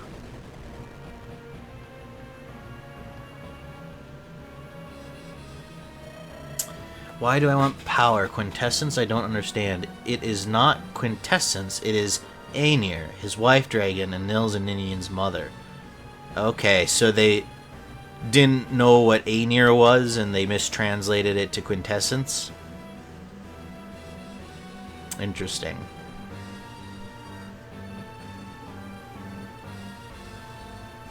I mean, I still feel like I must have missed something with the Kashuna arc. I don't feel like I got any answers from those extra missions. So these are dragons. Look at the size of them. I've got a bad feeling about this. My legs are trembling just standing here. There are 3 of them. I don't know if we can do this. We need some kind of help. I'll do what I can. I'll halt the dragons. Strike there!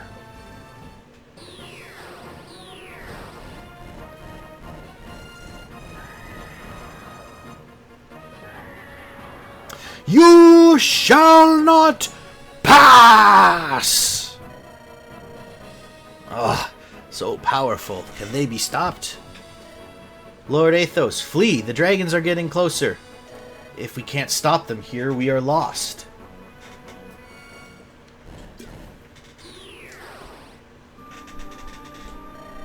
Gramimond! Preparations took time. Okay, I require everyone's strength. Gather here the legendary power. Ah! This light! Wah! What is it? Zigzagoon making one last appearance in this playthrough. Look, there! The Japanese quintessence is called Aegir, so I guess the translator thought Aenir was a misspell and changed it. Yep, yeah, that makes sense. Interesting, though. I don't know if I would have understood what Nergal was saying if he said Aenir. I would have been like, who's that? You shall not pass. Yeah, exactly. Bring her back. Let the dragon girl's soul be restored.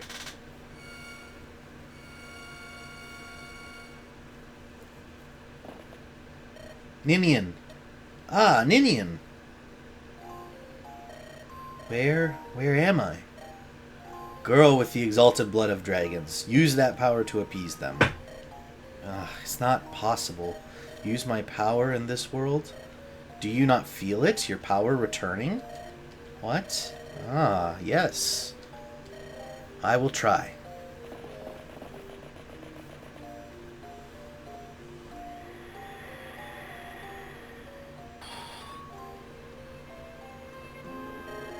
That's enough. I'm sorry. This is not your fault. I'm sorry. No, no more. Ninian! It's okay. She only fainted. Thank goodness. Ninian. One dragon still remains. Leave the girl to me. I shall tend to her. Chosen ones, you must stop the final dragon. You must save us all. Athos, you're gonna do most of the heavy lifting, buddy.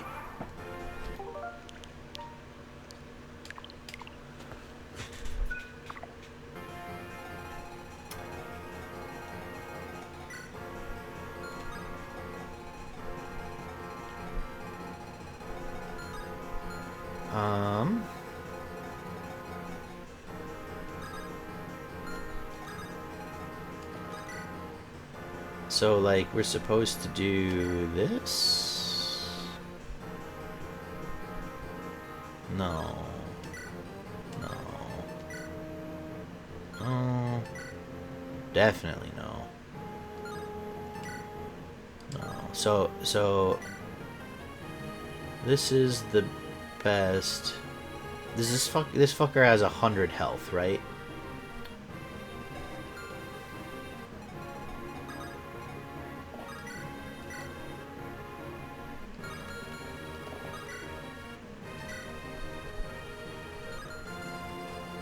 $120. Okay. Leave the dragon to me. I don't have 39 HP to tank the dragon.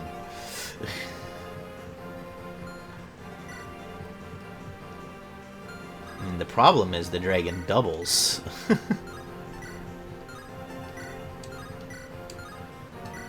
Because Ellie Wood is not very Ellie good.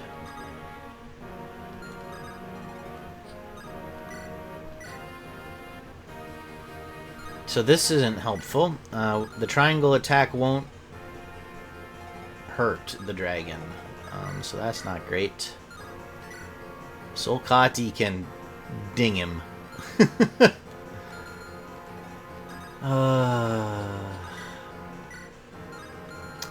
Kent?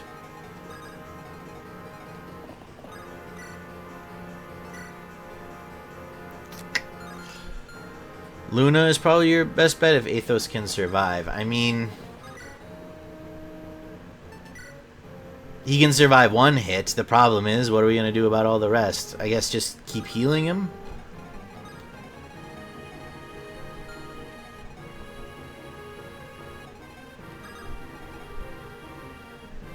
Fortify.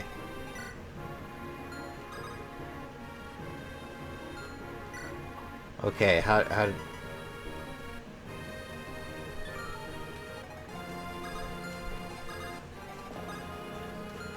okay.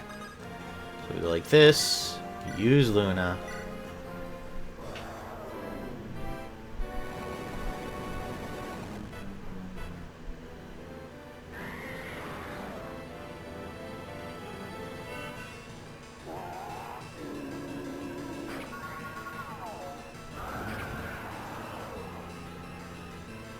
Wait a sec, FE7 fortify restore all HP.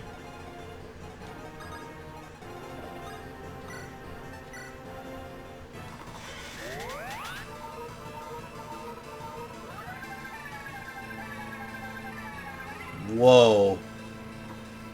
What an animation. Does not restore all HP. So that's not gonna work. Athos will die if we do that.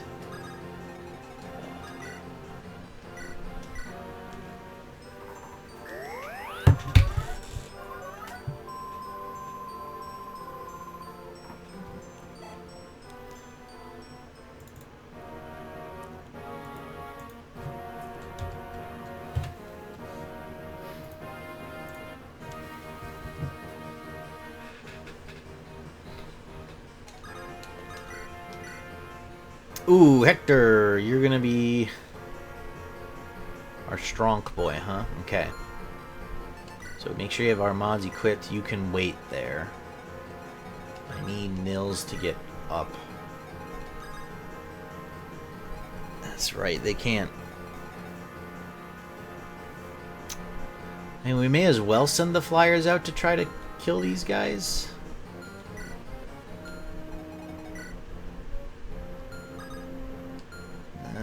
Nah. Let's just have everyone hang around.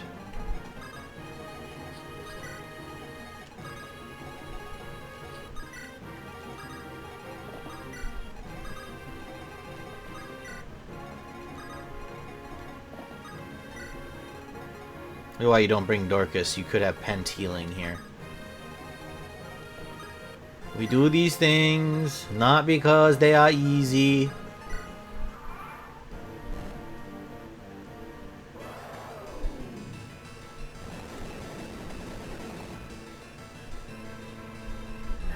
Apparently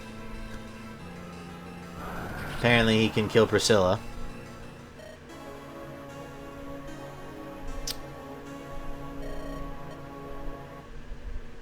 Well, good news. Raymond is dead, so you join him now.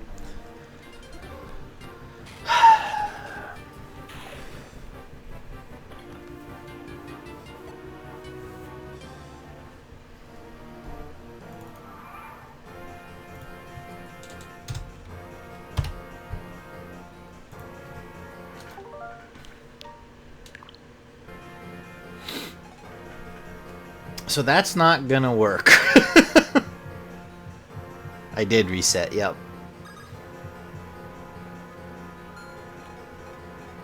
Can he attack? Okay, so if we go like this and just put Priscilla next to Athos instead. They can't. Fortify is amazing. Fortify doesn't heal Athos enough. If it heals him back up to 30, he dies on the next attack in the enemy phase.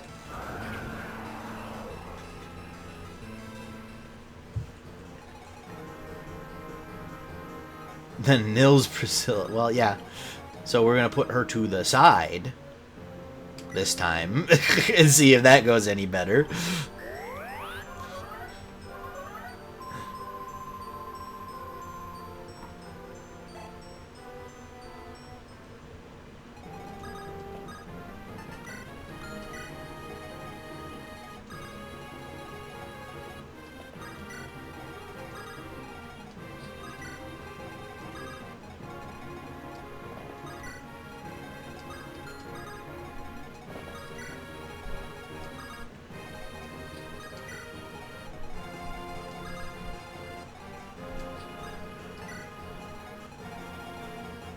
I'll let you figure this out. I don't think my message is getting across. Oh, use Fortify twice, you mean? Dance. Well, why would we do that when we can just use Mend? Oh, fuck off.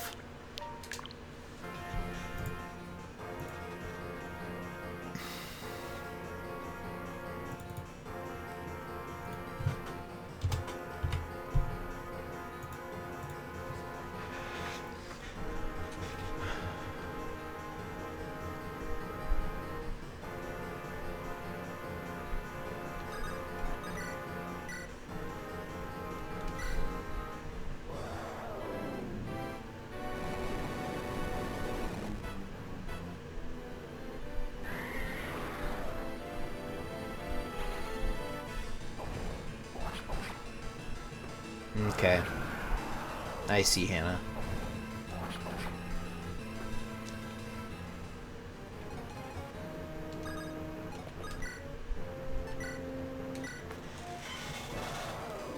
Hector is the man. He is. He's the strong boy.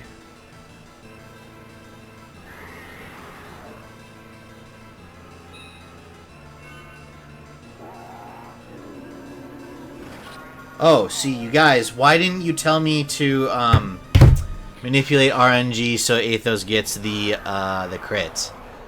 That was the actual strat? That was so much easier. What were we fucking around with the other way? We should have just done that from the start. Well, GG's everyone, GG's. Elliewood, are you alright? Yes, I didn't do anything, Hector. Thanks to you, Hector. If it weren't for you, I wouldn't be here. I truly thank you. Ninny, I don't need your thanks. Friends help friends. What? Oh, Ninny. He's like, you Ninny? Got it. Well done, brave successor to Roland. It's finally over. Finally, everything is. Now Nurgle's oven is turned off. Really? It's still glowing back there. Greybeard? Looks like I've exhausted my strength. I'll die before you, friend. I may well follow you soon. For now, I will sleep again. Eliwood, Hector, Lynn, I've lived a long, long time, but now I'm done. Do not grieve. Soon I will be with long absent friends. I have no regrets. Dragon's dead, yay! Lord Athos. Now, my friends, my family, let me give you a parting gift. As I lay dying, I see many things. I see the future. Oh, why is this not now? Neither Bramamon nor I will be here to help a land in need. What do you see? An evil star rises and burns. All of Alib will be once again awash in blood. But do not fear. Once again, Lycia brings hope. Children of fire. Everything.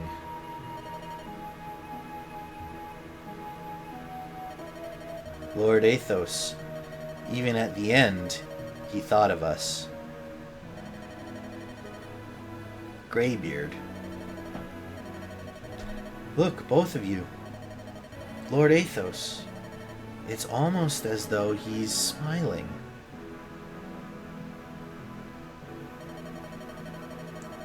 This world will once again be enveloped by darkness. But at the end, a saving light shall rise. Minion. Lord Eliwood, I'm so happy. I can't believe you're back. I feel like this is all a dream. Once I lost you, I knew for sure. I need you. I want you by my side forever. Lord Eliwood, I must go home.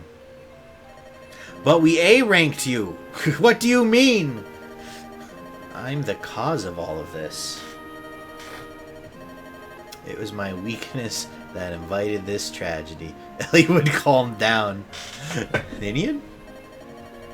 Never underestimate the power of horny. Here on Alib, we were nurtured for ages in the land of our birth.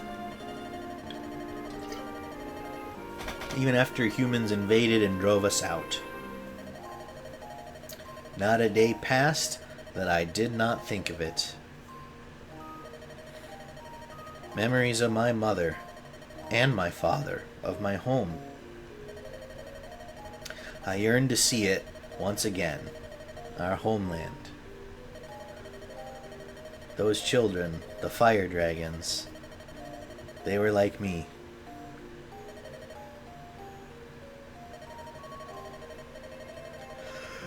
We knew that it was forbidden. And yet we answered Nurgle's call and opened the gate. We didn't intend to stay long, just to see home one last time. But Nurgle captured us and it led to this. We humans, we took control of the continent like it was our right. We never considered who or what we drove away. Ninian, Nils, the blame for this was never yours alone. While we can claim ignorance, we still bear some responsibility. Lord Eliwood, do you truly believe that? I do. If my father were here, he would say the same thing. Let's work together and think about the future. If the entire continent were made a place where dragons and humans could live together like the hidden city Lord Athos spoke of, Arcadia. What a wonderful world that would be. But that's certainly something that won't happen for a long, long time. So we can't stay here. The gate is still open. If it remains so, other dragons will certainly pass through. Before that happens, we must return to our world. We must regain our power and seal the gate from that side. Are you saying I'll never see you again? That can't be. Lord Elliewood, I am truly blessed that I've had the chance to meet you. Please, please, don't forget me. Ninian! Come, Nils, let us go. We must return to our world. Ninian, the air of this world, it's changed so much from what we knew. No matter how much time passes, our strength will never return. If we stay here, we will not survive long. Nils, why do you? But even knowing that your life will be short, Ninian, you truly wish to remain here, don't you? I understand. Stay here. Stay with Lord Elliewood. Nils? Lord Elliewood. Ninian. No, my sister. Please cherish her. I will. I will make her happy. I swear it. Nils, are you... I'm going alone. I want to live a long time. I don't have your curiosity. Nils. Well, you two survived at least 2 yeets. Okay then, I'm going. Be well, Nils. I know you meant to say years, Anyhammer, but like, you survived at least 2 yeets. Never forget you, Nils. Don't cry, Ninian. Even if we're apart, if we never see each other again, our bond will never, ever be cut. More importantly, sister, live as long and be as happy as you can for as long as you can.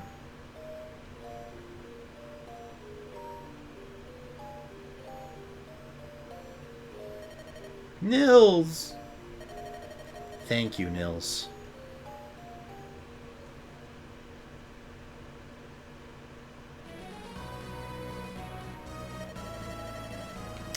Oh, daybreak! Beautiful, isn't it? The start of another day. Ninian, you'll come with me, won't you? Yes. Aww. That was kind of cute art, since we A-ranked Hector and Lynn. If I turn on autocorrect, it does stupid changes. If I turn it I do stupid spellings. That's a curse for everyone. Man, autocorrect every ducking time, you know?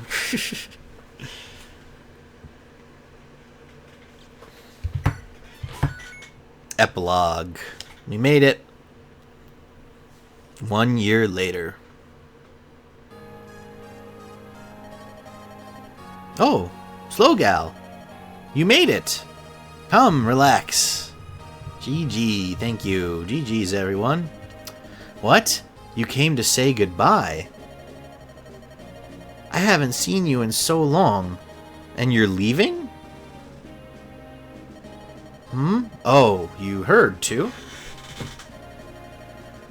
Now that word of my brother's death has spread,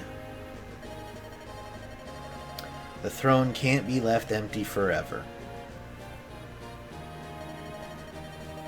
Being the leader of all Lycia doesn't really suit me. My brother let me play around for quite a while. If I don't grow up soon, my brother won't be able to rest. The death was kept secret for a whole year. Great journalism. This is medieval times. Journalism was not the same as it was in the Industrial Revolution. I'm not saying it's necessarily realistic that they kept this under wrap for a year, but I certainly, yeah, they've got way better odds. In an era without internet, I believe it, yeah. Hector. Well, if it isn't SlowguyCaz. It's been a long time. Ah, but SlowguyCaz's not here for long, though. Some friend, huh? Oh, that's too bad. Oh yes, SlowguyCaz. We've a favor to ask of you. It's a little bit premature, but would you be our first child's godparent? Oh my god, yes! You are the patron to our romance, after all. Yeah, I'm forced you two to like each other. Name? We've already decided on that. We're going to name him Uther, after my brother.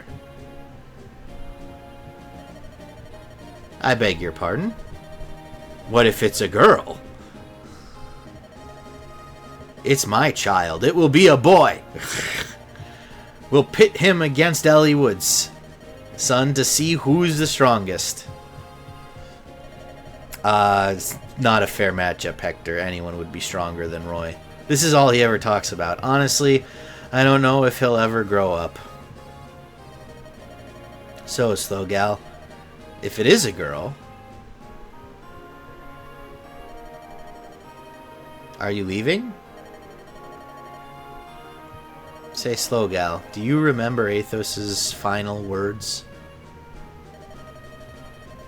I sealed our mods away, like it used to be, but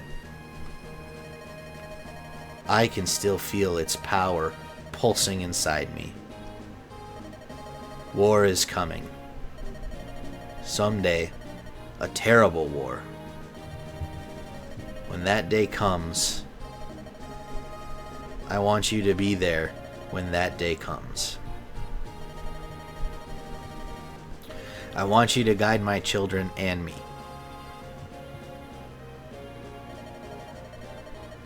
We'll meet again, I'm sure of it.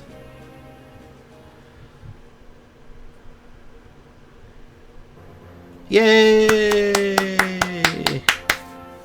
That's for your daughter and best friend's son to take care of. Yeah. Yeah, do you remember Durban's final words? Yeah, that he's gonna die in battle.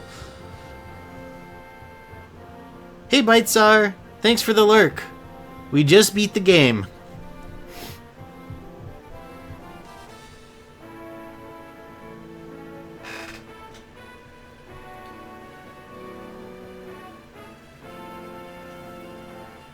Well, that was a game. It was a good game. I really liked FE7. I've liked every Fire Emblem game I've played all the way through so far, and you know, I think it got a little long for me during Hector's story. I kind of would have preferred maybe a little more variety with the maps. Because, like, when they did new stuff or showed us glimpses into what Hector was up to that we didn't see in Elliott's story, that was fantastic. But I just didn't quite by the end, I was like, at this point, I'm like, I am ready to put this game down for a while.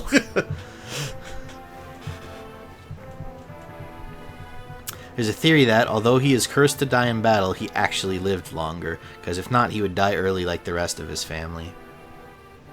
Well, I'll have to wait till I play FE6 to see how some of this stuff plays out.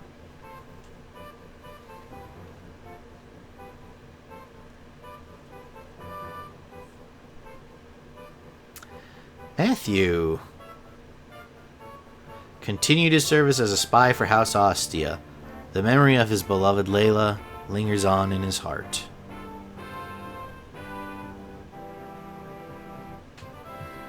Black Shadow 63 turns. What do you do in Lynn's story? That's where we grinded Nils, probably, to make sure we were a high enough level that we got unlocked that whatever level that's connected to in the rest of the game. Say returned to Ostia. She spent much time tending to her own affairs, but lately she has begun to enjoy her free time. Forced child labor. Yup, pretty much. Marcus returned to Foray with Eliwood and, as the head of the Knights of Foray, dedicated his life to training young squires. Lowen replaced Marcus as the most famed knight in all Foray, after participating in 8 scrapes early on. His endless zeal served Foray well throughout his life. Becca returned to her father, then pledged service to House Foray. She has formed a family, and yet she still serves Foray well.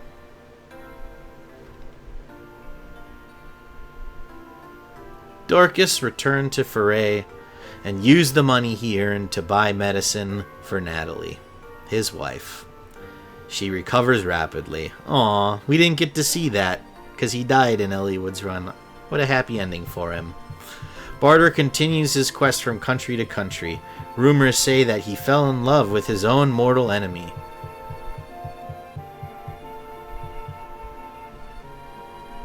Guy continued in his quest to be the finest swordsman of all Sakai. His form was so perfected that all called him the Saint of Swords. Dorcas lost his weapon in the last chapter. He returned with nothing to do. Yeah, he's like, alright, I guess I'm retiring. For some reason, Slowgal told me to drop my weapon in the final battle.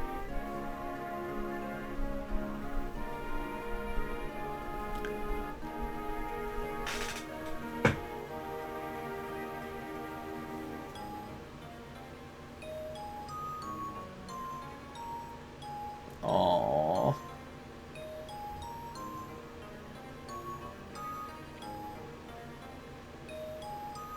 Lynn abdicated. Florina returned to Ilya. She remained shy, but the shyness has made her strong within.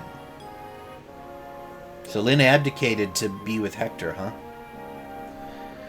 After Kaelin was placed under Ostian rule, Kent became its steward. His dedication earned him the love of his people.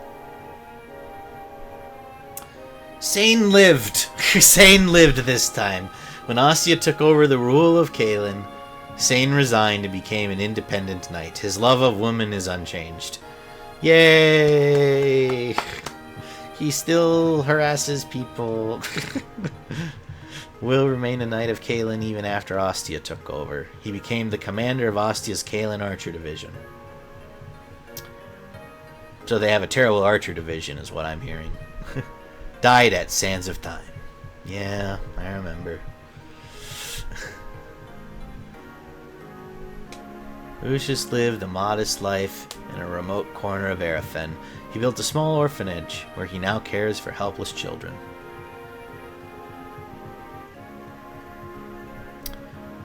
Canis returned to his family in Ilya. Some years later, he and his wife died trying to stop a snowstorm. His child was raised by his old mother. That one just strikes me as messed up. He just dies. Dart took a grave wound protecting Fargus in a skirmish. He vanished at sea, but rumors claim he might be in Foray.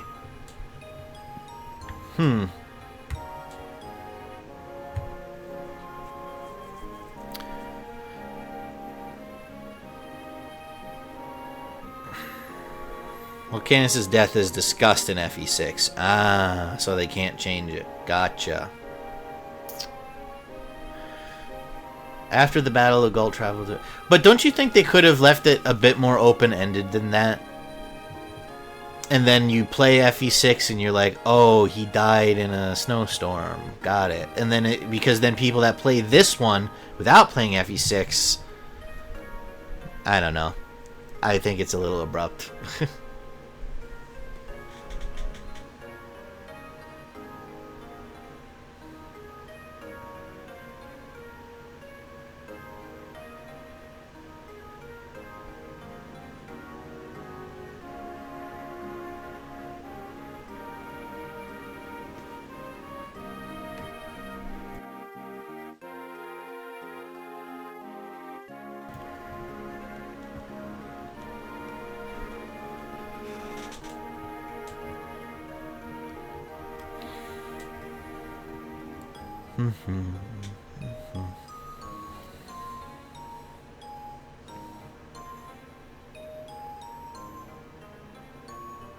Wait, so Wrath isn't the sole survivor. His dad is alive.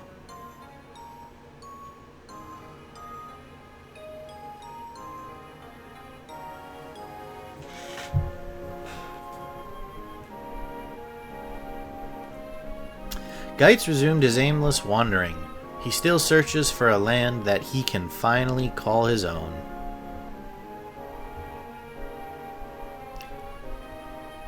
Farina far surpassed her duties as commander of the Pegasus Knights of Ilia. Her skill earned her fame as well as high prices. She related to Anna? When Athos died, Pent took over his research. To focus on his studies, Pent resigned as Mage General of Etruria. This action set the palace in an uproar, but Pent and Luis endured.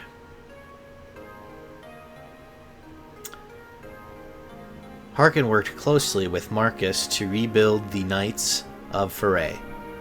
They are slowly rebuilding their strength and prestige. At Eliwood's invitation, she started a quiet life in a small village in Foray. She plans to return to Bern to visit a certain cemetery.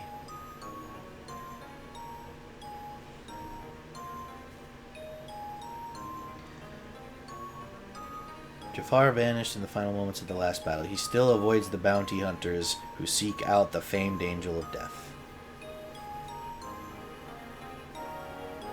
Wrath is never the sole survivor. He didn't say that at all. Well, I didn't see any of Wrath's supports or anything, but I thought someone was saying that, like, he trauma dumps on Lynn. And that he was, like, the sole survivor and they bond over genocide or something. Maybe I'm not remembering that correctly. Actually, probably. I must be not remembering that correctly.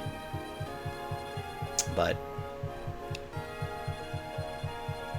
that's where that comment came from. That's why I thought that. His tribe was attacked, but nothing about a sole survivor. I see.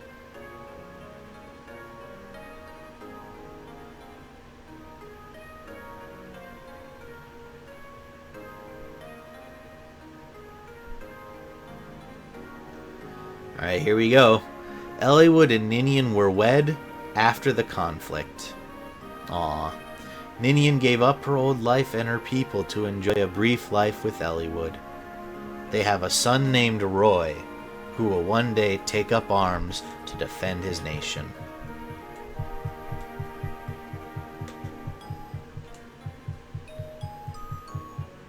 Hector succeeded his brother as the Marquis of Ostia, but the pain of his brother's death weighed heavily on him. His beloved Lynn gave him comfort and helped him become an enlightened leader.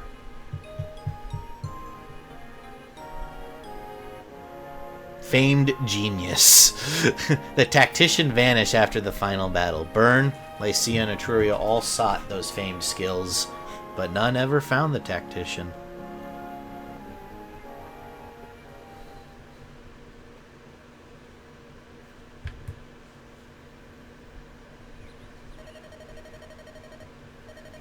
Thanks for coming, Elliewood. Hector, long time no see. First time since my brother's funeral. 15 years now. And look at us. We've both grown older, haven't we? Uh-huh. Time certainly does speed right by. They have a son named Roy who will one day riz the players in Smash. Along with Marth, yes. Those fire dragons. The memories are so vivid. It might have happened yesterday. Nergal. What a blackheart he was. I've had enough of battles like that. Is that your son over there? I've been wanting to introduce you, but there's been no chance. Roy, come here. Did you need something, Father? Working, getting ready for bed. Hi, Toya. Thank you for the lurk. We're at the end of the game. Yes, sir. Pleasure to meet you, Lord Hector. He is adorable. I completely agree. Would never know that he would be on the receiving end of much hate from Fire Emblem fans. Lena! She's also very cute, by the way. I do have a soft spot for kids. What? Are you being shy? You don't have to be nervous. This is your friend's old father and his son. He's so adorable until his sprite shows up. They're both cute. Yeah! Both cute kids. Nice to meet you. Alina? Let's be friends! We can play over there. It's okay, go on.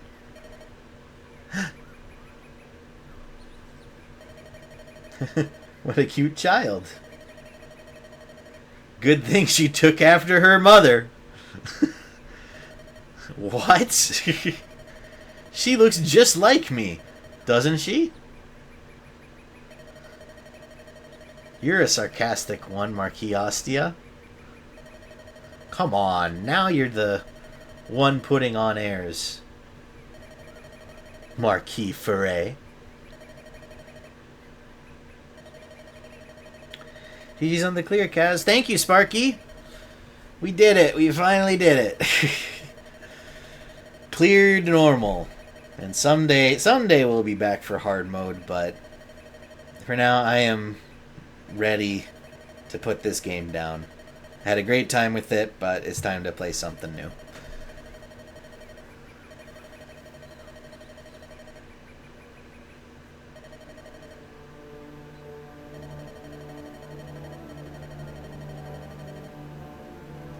By the way, I heard that the King of Bern died. It was fairly sudden, too. I can't be certain, but according to one of our spies, he was killed in an assassination attempt on Prince Zephiel. The prince? I trust he was unharmed. It's a strange tale. At first, I'd heard that the prince was killed. Then new information came 3 days later, saying that it was the king who had died. Huh.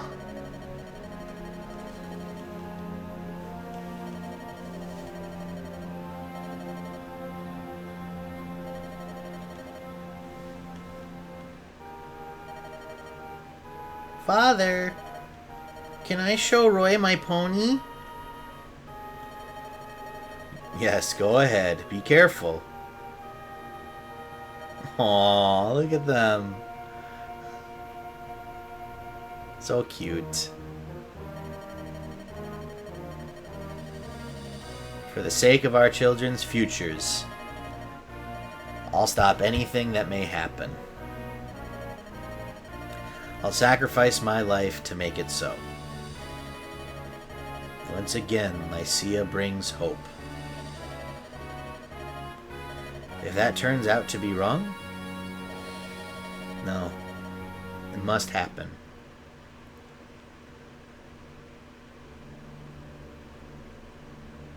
As a pony and she becomes a mage?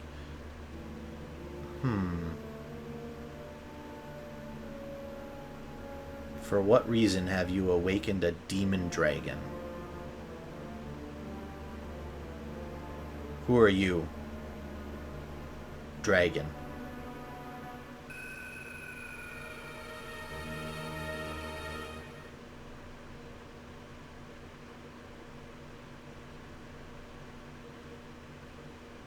Finn.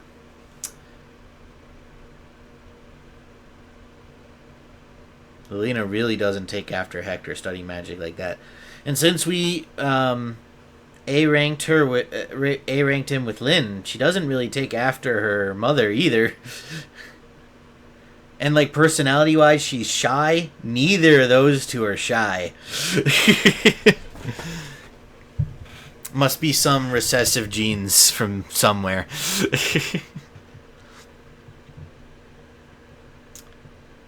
But it's really interesting that the game ends like this, considering they released it in the US and FE6 never made it over. So this like just dangles story, like that there's more to the story, and then like officially we've never gotten it. Wild. Her HP and magic or strength growth is definitely from her mother. Oh, really? That's not good.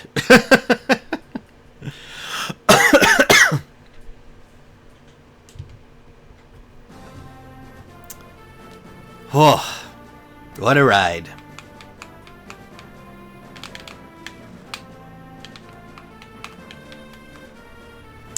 I don't know, but FE7 could have come to the US after it was completed. I'm guessing that's what happened. That they made it for overseas, and then because of Smash and Marth and Roy's popularity, they were like, okay, we can translate it and try it. And then did pretty well.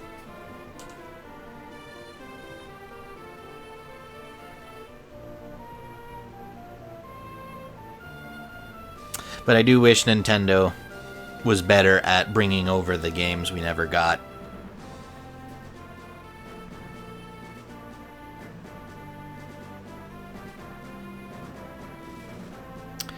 April 25th, 2003, November 3rd, 2003 in the US. Yeah, so again, I think that's just because they weren't maybe originally going to do it. Yeah, right, so you expected that's what happened. Yeah, I'm not so much criticizing them for releasing this first. This is like, I would say this is an excellent introduction point to the series. Like, you could still give this to someone today that doesn't know Fire Emblem. And they could, so, you know, if they liked the game, like, they could get into the series from here. You know, it's not like dumping them into the SNES ones. Of course, Three Houses and Engage, I think, are very accessible as well.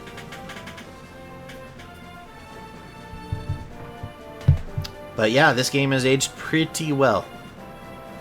I was pleasantly surprised by the story. I did not think I would enjoy the story as much as I did, and we talked about it last night, but a big piece of that is, have we finale'd? We have, Potato. And you missed any Amber messing with Dorcas.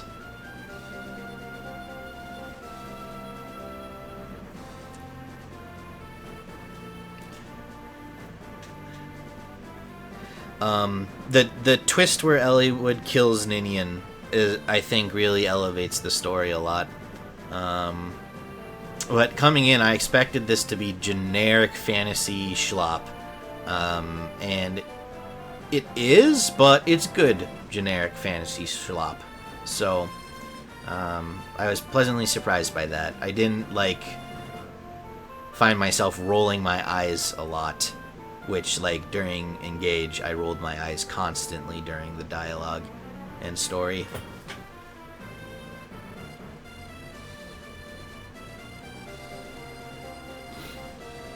Gameplay is kind of simplistic, but it gets complicated the more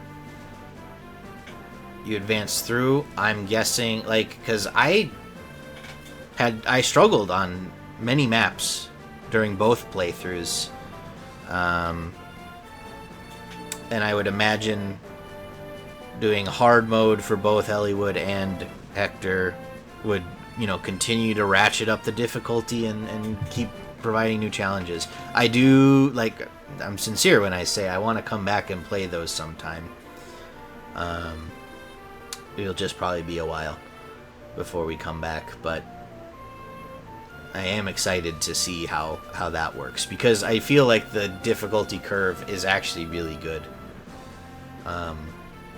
They pace out the challenges well, new mechanics well. They do introduce all the basics in Lynn's story, and they keep throwing new twists in along in the rest of it. So, what is that Cavalier palette? I don't know. It's whatever the the main menu video is playing.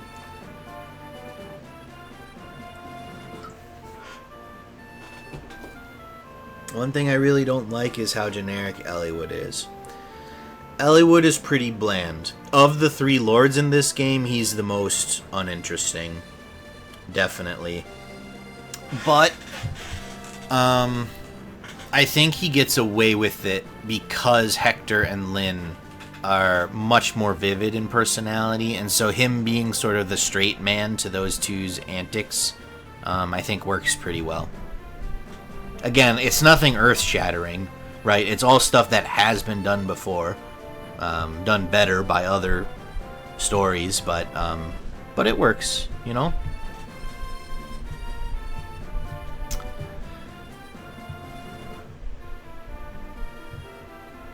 Elliewood's character is main character and needs save dad, and kills Ninian.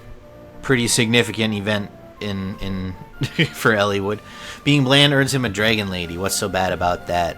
I don't think being bland earned him that. I think it's because he saved her when she was like 13, and yeah, there's probably a lot to be said about that we won't get into. It's typically how trios work. Yeah. If you're smart, you have a straight man in there somewhere that can contrast with other personality types. Yep, yeah, the wild card, the one that ridicules the wild card, and the straight man. Yep, exactly. 13, where does that come from? The top of my head. Do you think I have the lore memorized from just playing through this game once? I don't know how old people are supposed to be when. I just know they're underage.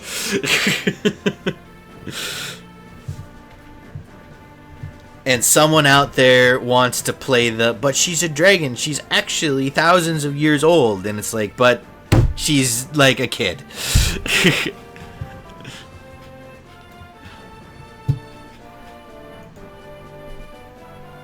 And then a hot ginger comes in, saves her life multiple times, and like, boom. Doesn't matter how bland your personality is, that's hot. Nils is definitely like a kid. 100%. I definitely think Ninian seems like the older sister in that relationship, but I mean, I kind of think Ninian is pretty bland, to be honest. She just plays the gentle maiden that, you know, doesn't do anything, but apparently has this crazy power, and most of that power is utilized off-screen. She just doesn't do much besides pass out and go, oh, I'm not worthy, when Elliewood's around. So again, her character arc is saved by Elliewood killing her, which makes that way more interesting. Because without that, I'm like, she's probably one of my least interesting characters in the game. I want a game to actually acknowledge the fact that even though they are adult human years, they are still children in dragon, fairy, god, whatever years. Yeah, exactly. Writing tropes. Yay, writing tropes! Or just actual media. Yeah. I mean, there are a lot of tropes in this game, and I don't think that's a bad thing. This is a 2003 Game Boy Advance game, right? This did not need to be Citizen Kane. Or, I mean, I hate Citizen Kane. I think it's the most boring movie ever. But for me, like, Pulp Fiction or Breaking Bad, those are two media things that I think have great writing. This game did not need to have that. It has a perfectly serviceable story with a decent twist. I am dying of tired. Well, Potato, you can go to bed. I mean, I'm just kind of talking about my thoughts on the game here before we wrap it up, because we're done playing the game. We beat it. The thing is, FE keeps its trope. That they reuse tropes across the games. Yeah, it's not sleep time yet. Well then, hang in there.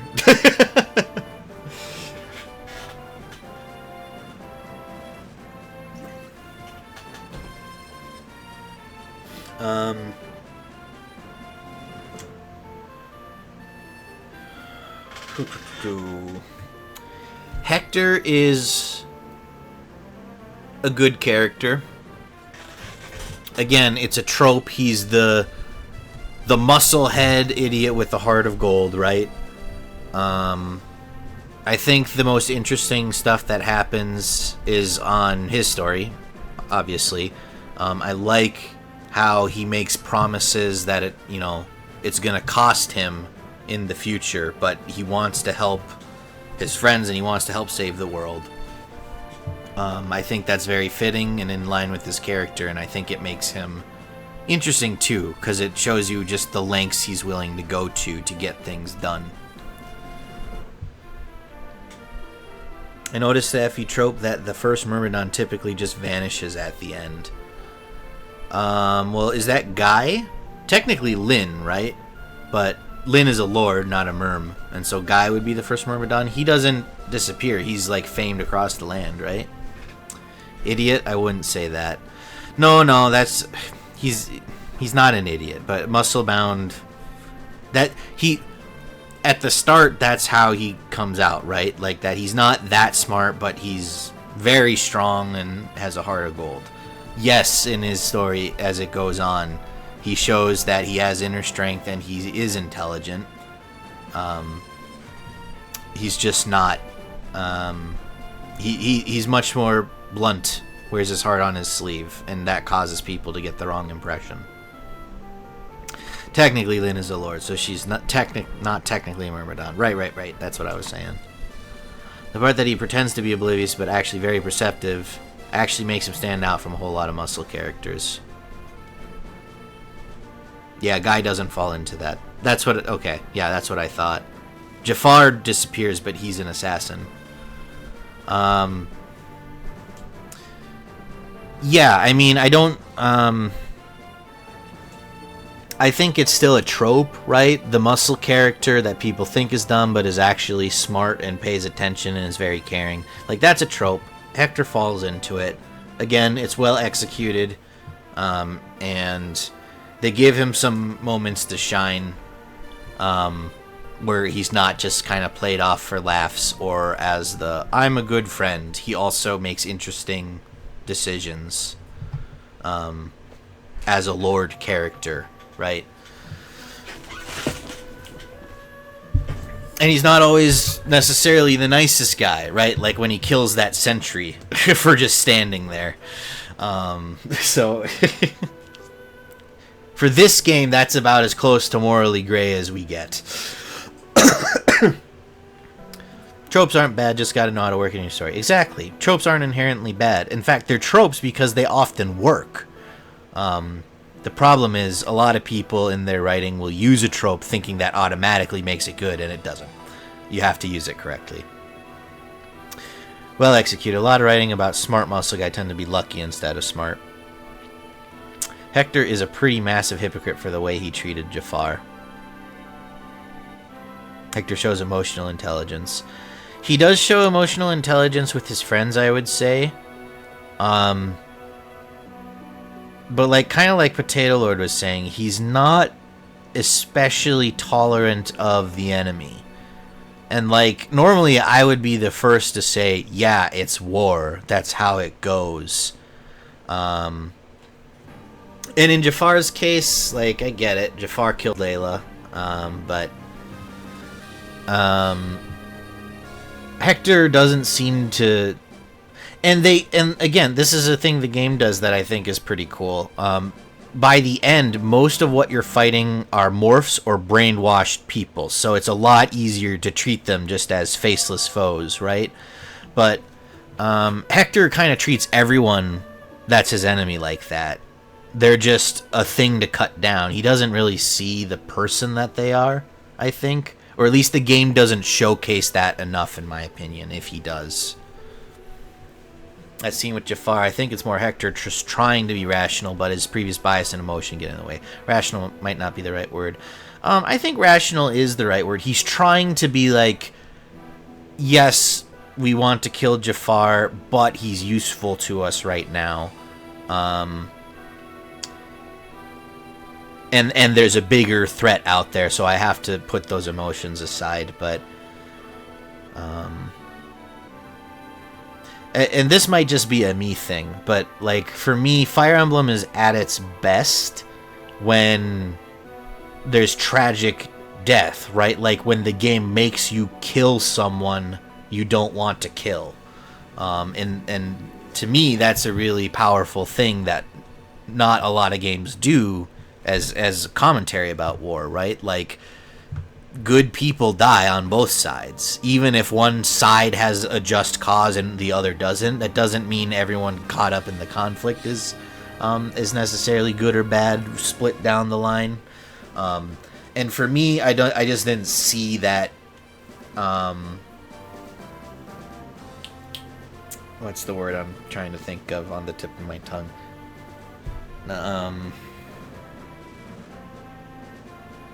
I don't know. I guess they just didn't find that line for Hector in this game. There were a couple moments where you, where things are a little more sad. Like, you have to cut down some people that you're like, ooh, I don't necessarily feel great about this. But, yeah, Hannah, Three Houses is my favorite Fire Emblem because of that. Like, I think when I see like other content creators, they're like doing Three Houses and they do New Game Plus for the other routes and they recruit all the characters they had on their previous playthrough so that they don't have to kill them and they save them all. I'm like, that's great. You should play the game however you want. For me, I don't do that. I think it's very interesting playing the routes and being forced to kill these people you're bonded to and getting that feeling of like, this is horrific. War is terrible, right? I love that about Three Houses, that you get that experience. I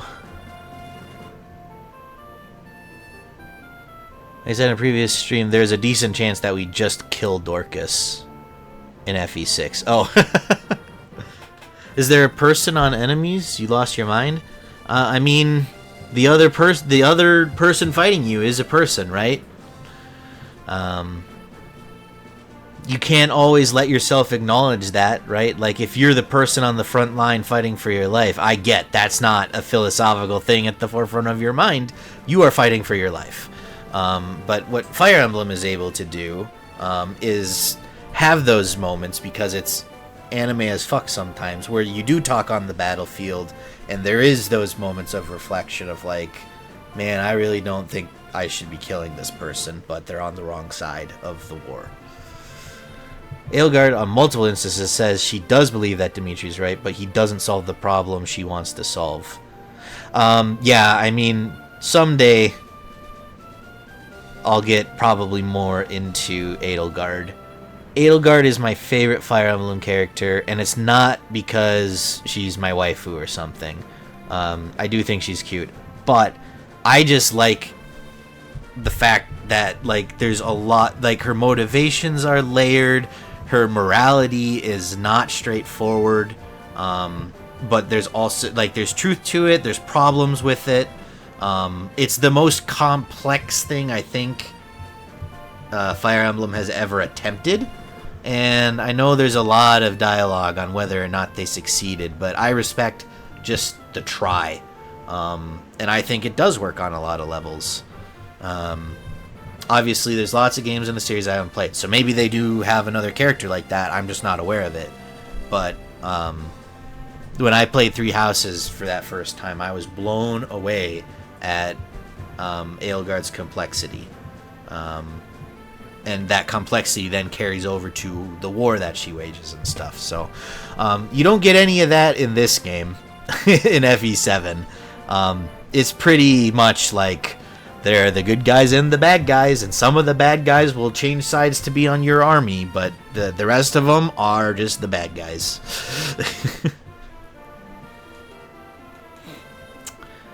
I only really recruit out of House for Paralogs and Mercedes and Death Knight team up.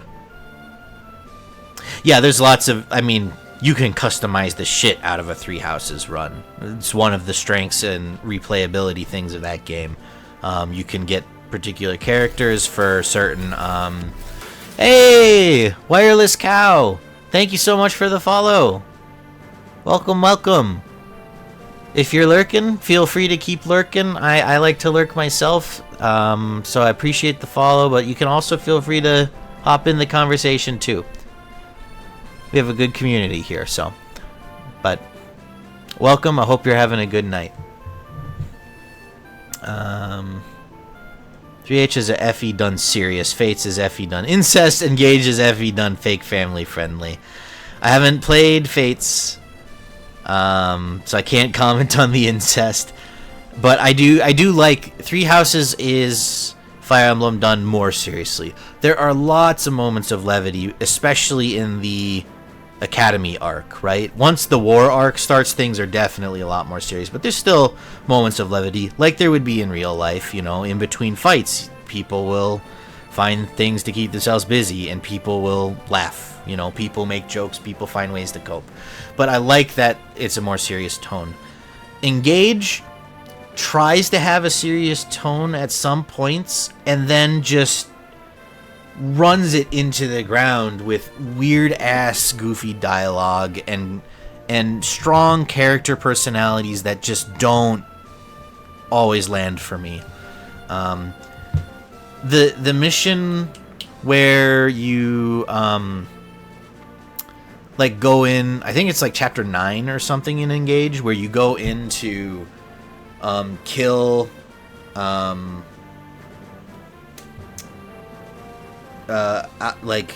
what, I can't remember their names, but the two brothers, their dad gets corrupted. You have to kill him, and then the guy that's working for the dragon, he has Lynn's ring, right? That map, and then the map after that, were on my first playthrough, I was like, holy crap, this just got a lot more serious. I'm excited. Maybe this game just had a silly opening and it's gonna get serious now. I don't feel like it did that. I think it was serious for a little bit, and then they went straight back to Saturday morning cartoon. But no hate to anyone that did enjoy Engage's story. I'm glad you liked it. It just wasn't for me. No, they're soulless puppets. They must be crushed without mercy. Alright, geez, we'll play Rome Total War next. Don't worry. No. Here's a take. Engage is equal to the GBA games, plot-wise. Interesting take. I've not heard that take before, Potato Lord. Cannot disagree. Yeah, a lot of the characters are very flamboyant and Engage. Right, yeah, they're very... yeah, flamboyant is a good word. They flaunt what they got very aggressively. Yeah, I think I could agree with that. Like, straight up, this game, FE7, I would take this plot over Engage. I just would. I think supports work, like, how you gain supports works better in Engage. And, like, with the emblem rings and stuff, I think Engage's gameplay is fantastic. I love the strategy in that game. But the story, FE7 has a better story than Engage for me. Definitely. Definitely, definitely.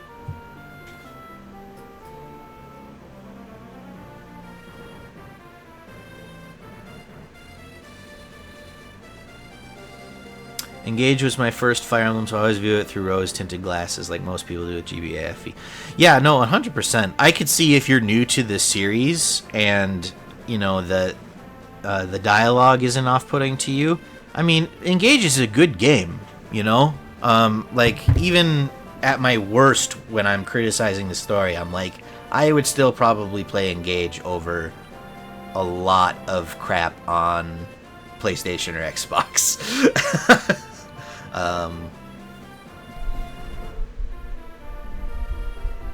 And those rose tinted glasses for me is probably Shadow Dragon on the DS. I someday will play that. I'm interested to see how much I like it or don't like it now, because it's been so long since I played it. But when I was like 16, that game was amazing. I loved that game.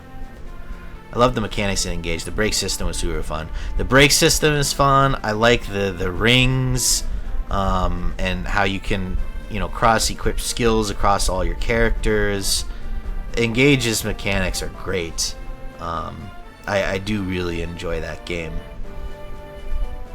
The map design in Engage is better than in Three Houses, I think. I don't think that's really much of a debate.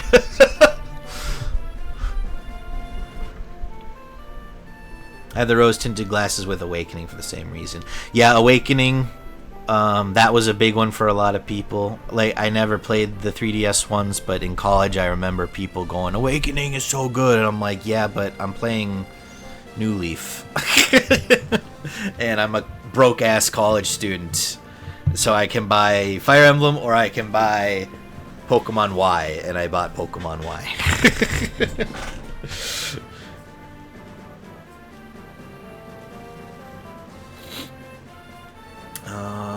Is there anything else I would say about this game? I think the pixel art is very good. At times it encroaches beautiful. I wouldn't say it's there all the time. But I think this game looks really, really good for what it is. I, for one, like most of the combat animations. The ones that I don't care for, they don't even really bother me. I just think they're kind of lackluster compared to some of the more flashy ones. And the art style, art direction, I think is really good too. Yeah, the sprite animations are exceptional. I agree. It's a very, very, for a Game Boy Advance game, I think this game looks really, really good.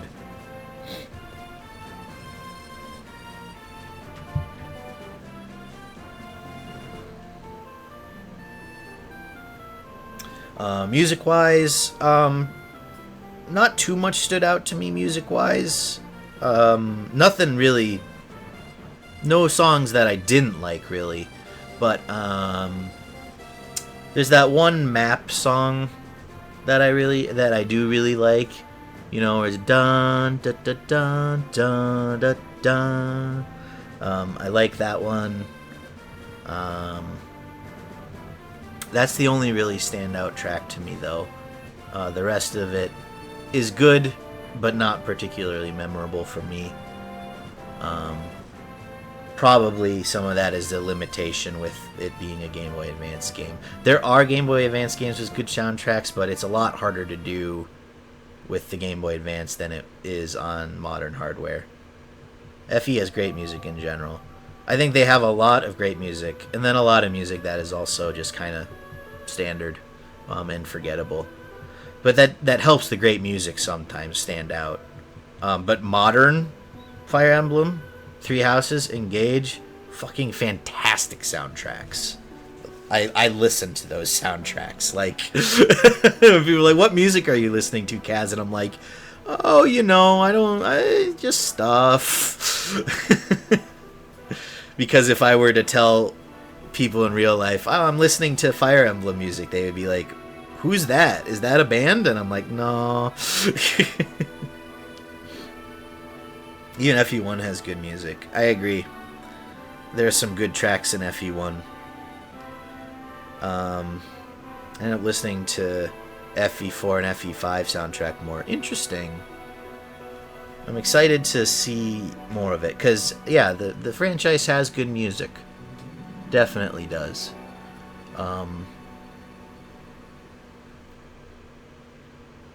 Probably of the Fire Emblem I've played, this soundtrack, FE7, is the least memorable. But it's compared to Three Houses and Engage, which have full orchestral pieces, so it's not really a fair comparison. And then also to Shadow Dragon, which Shadow Dragon, some of the songs in there, I have nostalgia for.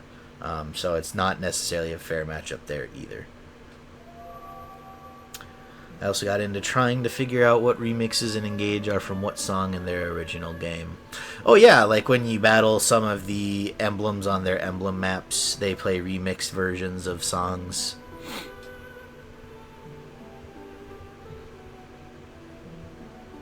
Good remixes too, I would say. I don't think I ever got to one and was like, oh, why are you butchering this? It was like, oh, this is a cool interpretation. Dude, Leaf's theme in Engage goes hard.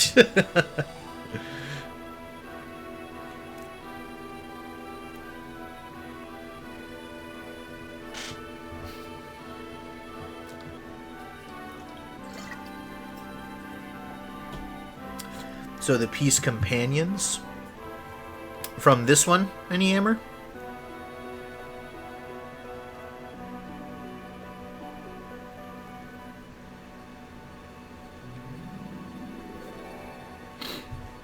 Oh, thanks for the link.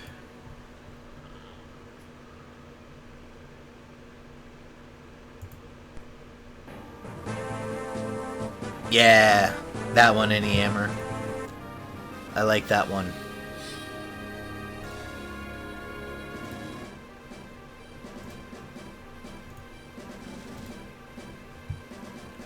Yep, that's the one. You got it. That's probably my favorite track from the game. It's the one that I catch myself humming sometimes.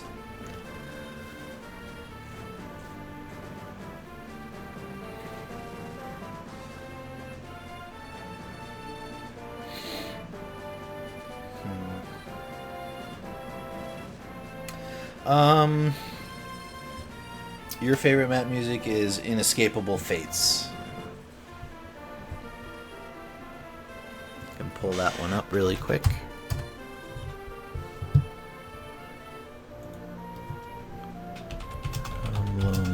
Inescapable Fate.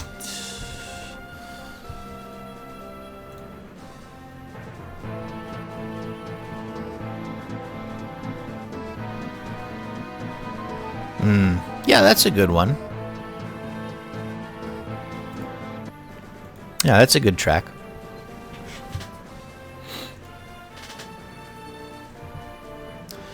I think the thing this game doesn't do the best is supports. The support conversations we did see, I thought were good and interesting. So it's a shame that it is so difficult to unlock them while you play the game normally. The fact that you have to sit there and wait multiple turns on some map to ensure supports get done in a timely fashion is insane. Yeah, I mean, everyone hates support in GBA games. Yeah, you can add my my name to that list.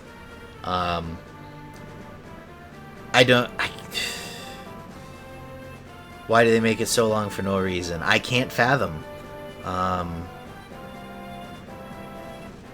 I just can't understand how the game shipped with the system intact the way it is. Because my brain, trying to be nice to the devs, right? I'm like, well, maybe there were technical constraints. And I'm like, I don't know enough really to comment on that one way or another, right? I don't really understand game development. I don't know what goes on under the hood in video games. But but like, wouldn't you assume that there's like just a simple thing to tweak the points given or something? Like when you...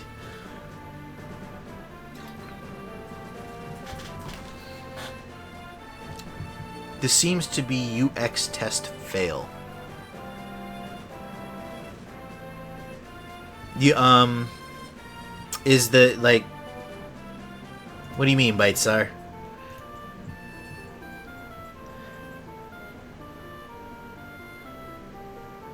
By the way, Dorcas and Vita's support relies on them having not met. But like the whole thing is that they have to spend time next to each other to gain support. Interesting. Oh, user experience. Gotcha.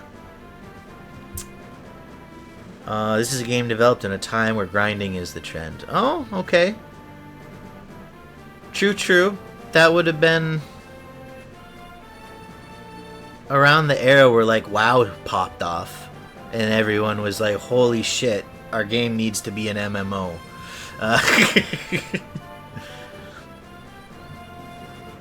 Also, like, this is a strategy RPG, but it also has JRPG elements, and JRPGs are grindy. So that maybe it was just a design holdover from how things used to be. This, I mean, there's definitely some growing pains with the franchise as it goes on. I think they've fixed it easily in Three Houses and Engage. I think supports are much easier to get, but also you would have to work to get all of them. So I think that's a much better balance. FE7 has a hidden character that asks you to complete the game 10 or 15 times. What? Why? Who thought that was a good idea? FE6, FE8, and FE9 have those. What? There's a Path of Radiance character that you can't get unless you've beaten the game 10 times? FE8 is a bit different. Supports are super easy in Awakening and Fates.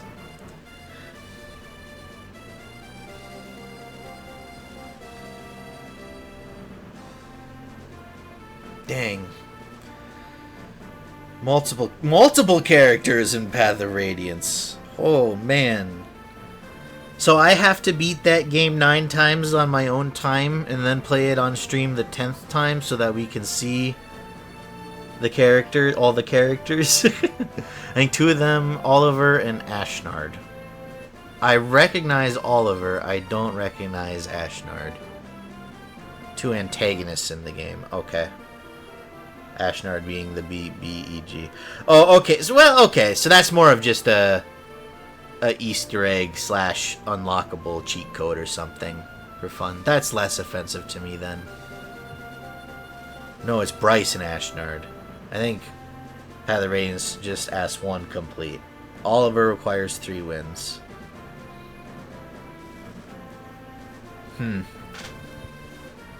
That's still a lot. They do. Ashnard and Oliver need more. Dang. I mean, because I suppose with Path of Radiance, once you've played through the story once, there isn't new stuff to experience, so you can just skip all the story. But because like when I come back to this game to play hard mode, I will skip the cutscenes, and I feel like that will help me quite a bit in my enjoyment of playing the game again. Because on this Hector mode playthrough, repeating some of those scenes from Elliewood's story was a slog for me. Multiple times I was like, I should just fucking skip this. But I didn't want to miss something. So I stuck it out. And the new Hector stuff was good. I liked the added Hector stuff. But watching Kirby Master Speedrun is like that. I think I've seen some Kirby Master videos. Skip everything.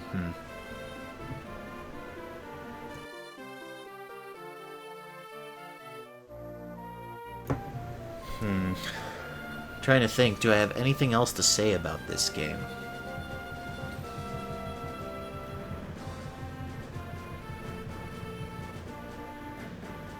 The question is, did you miss? I don't think we missed anything. I mean, a bunch of support conversations, obviously, but also you can't max out supports on a single run. You need a bunch of runs to see all the supports in this game, because you can only get 5 on any character.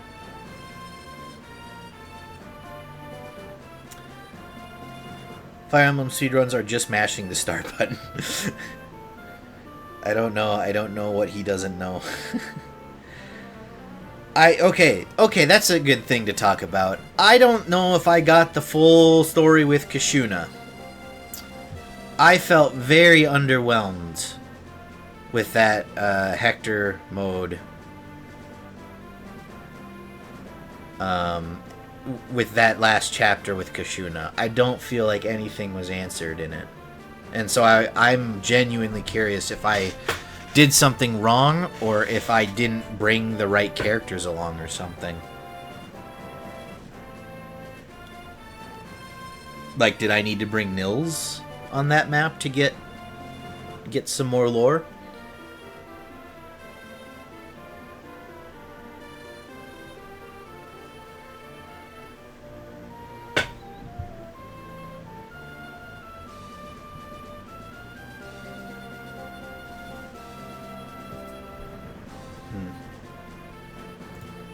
Either way, I got really excited on some of those Kashuna chapters, doing it in Hector mode.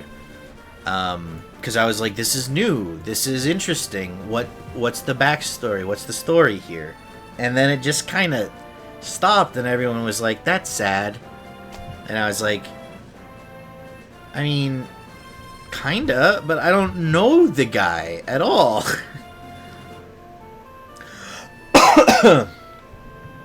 Kashuna is like the remaining humanity of Nergal. When he made his first morph, he let go of that. I did not get that at all from that story.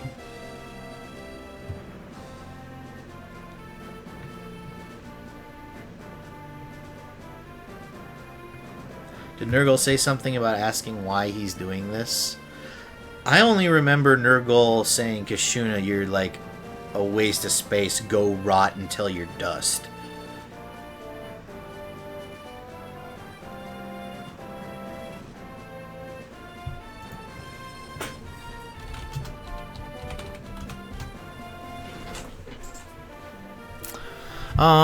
When he died, yeah, Nergal's was like, why did I want power? Like, he did kind of snap out of it a little bit.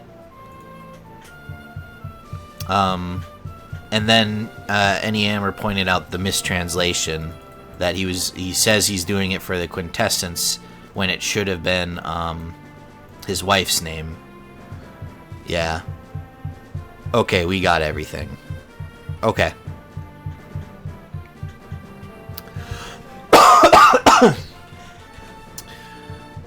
Let's see what the wiki has to say. Kashuna is one of the numerous morphs Nergal created. He may appear 3 times in Hector's story and twice in Eliwood's, only in guide chapters. Unlike the other morphs, Kashuna is incapable of speech or attacks. He can nullify the use of magic within a certain radius.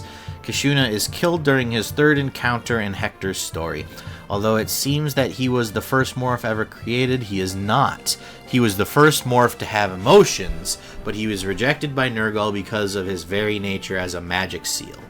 Kashuna's only known in-game purpose, besides being a magic seal that nullifies all forms of magic in his range, is serving as the boss or secondary boss in certain Gaiden chapters. Completing 2 of the 3 would result in slightly modified death quotes for Nergal, while completing all 3 would result in a major change to Nergal's death quote, as well as a modified ending screen after the credits of the game, showing a shadowy image of a dragon and a man, Aenir, and most likely Nergal. What? I mean, okay, I remember that, we got that image, right? But I thought that was Zephiel and some new dragon. I mean, maybe it's Aenir. Yeah, we saw that. I just thought it was alluding to something in FE6. If it's supposed to be a flashback That I did not catch that.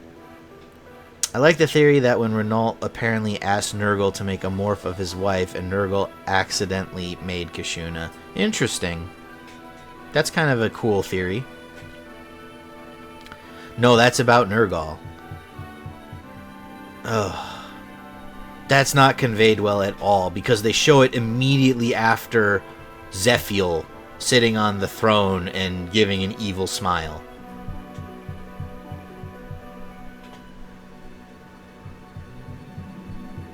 The Zephiel conversation is with a different fire dragon. Damn. Okay. Yeah, I don't think that's done well then. We're talking about the very end of, like, the credit screen, right? That screen that it froze on us. We probably can't get there. Well, we'd have to watch everything again, which...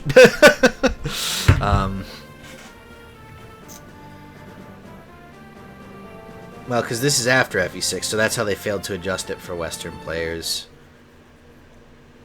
Even if you know, then wouldn't you... Why...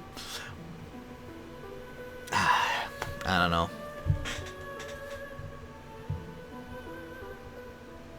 Putting it right after the conversation with Zephiel makes me feel like it's an image of Zephiel and a dragon. It does not feel like it's a completely unrelated image.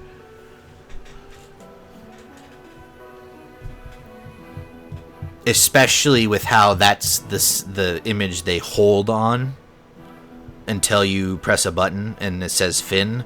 To me, that feels like that's the end of FE7 foreshadowing Zephiel and a dragon and FE6. Now, I haven't played FE6, so maybe that doesn't make sense, and it's just me, but...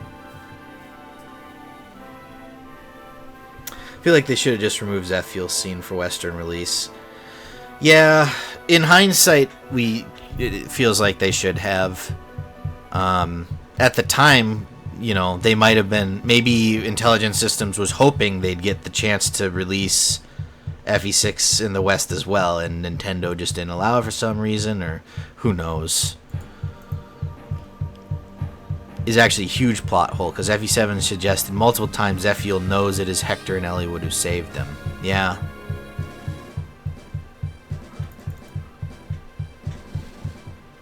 In particular, if Kashuna is defeated and imprisoner of magic in Hector's story, a difficult task as he will flee on the turn after he's first attacked, and Nils was raised to level 7 or above in Lynn's story, the guidance chapter Glimpse in Time will be unlocked, which elaborates on Nurgle's madness and heavily implies that Ninny and Nils are Nurgle's children, right? Which we did get that.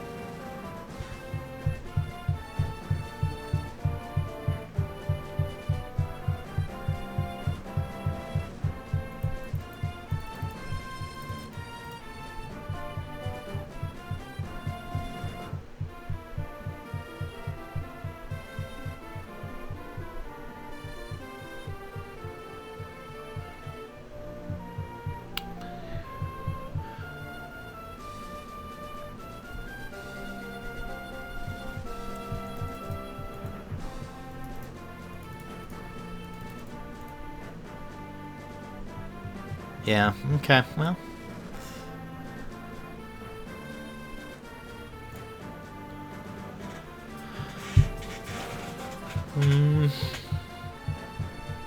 Do I have anything else to comment on? I don't think so. I think we'll just end it by saying this is a good game. You know, I'd recommend it to if you like Fire Emblem and you haven't played this one yet, you should play it. And if you haven't played anything in the series and for some reason the modern games don't appeal to you, but this one looks interesting, give it a try. This is certainly a game that you can start the series on, and the game will give you tutorials and you won't feel lost. Very, very good place to start. So yeah, let's see if there's anyone around to raid. Mike's up, so we'll go send some love to him. Well, thank you everyone for coming along on this journey. It's been a lot of fun, great pleasure for me. tomorrow we might... yeah, tomorrow or Thursday will be the first Bloodborne stream. I'm hoping for tomorrow, but I might have some things with friends that need to happen, and if that happens, I probably can't stream. So, you know the deal. Just I will post on Twitter if I'm gonna go live, and yeah, sorry, that's all I can really do. I don't know for sure. So, all right.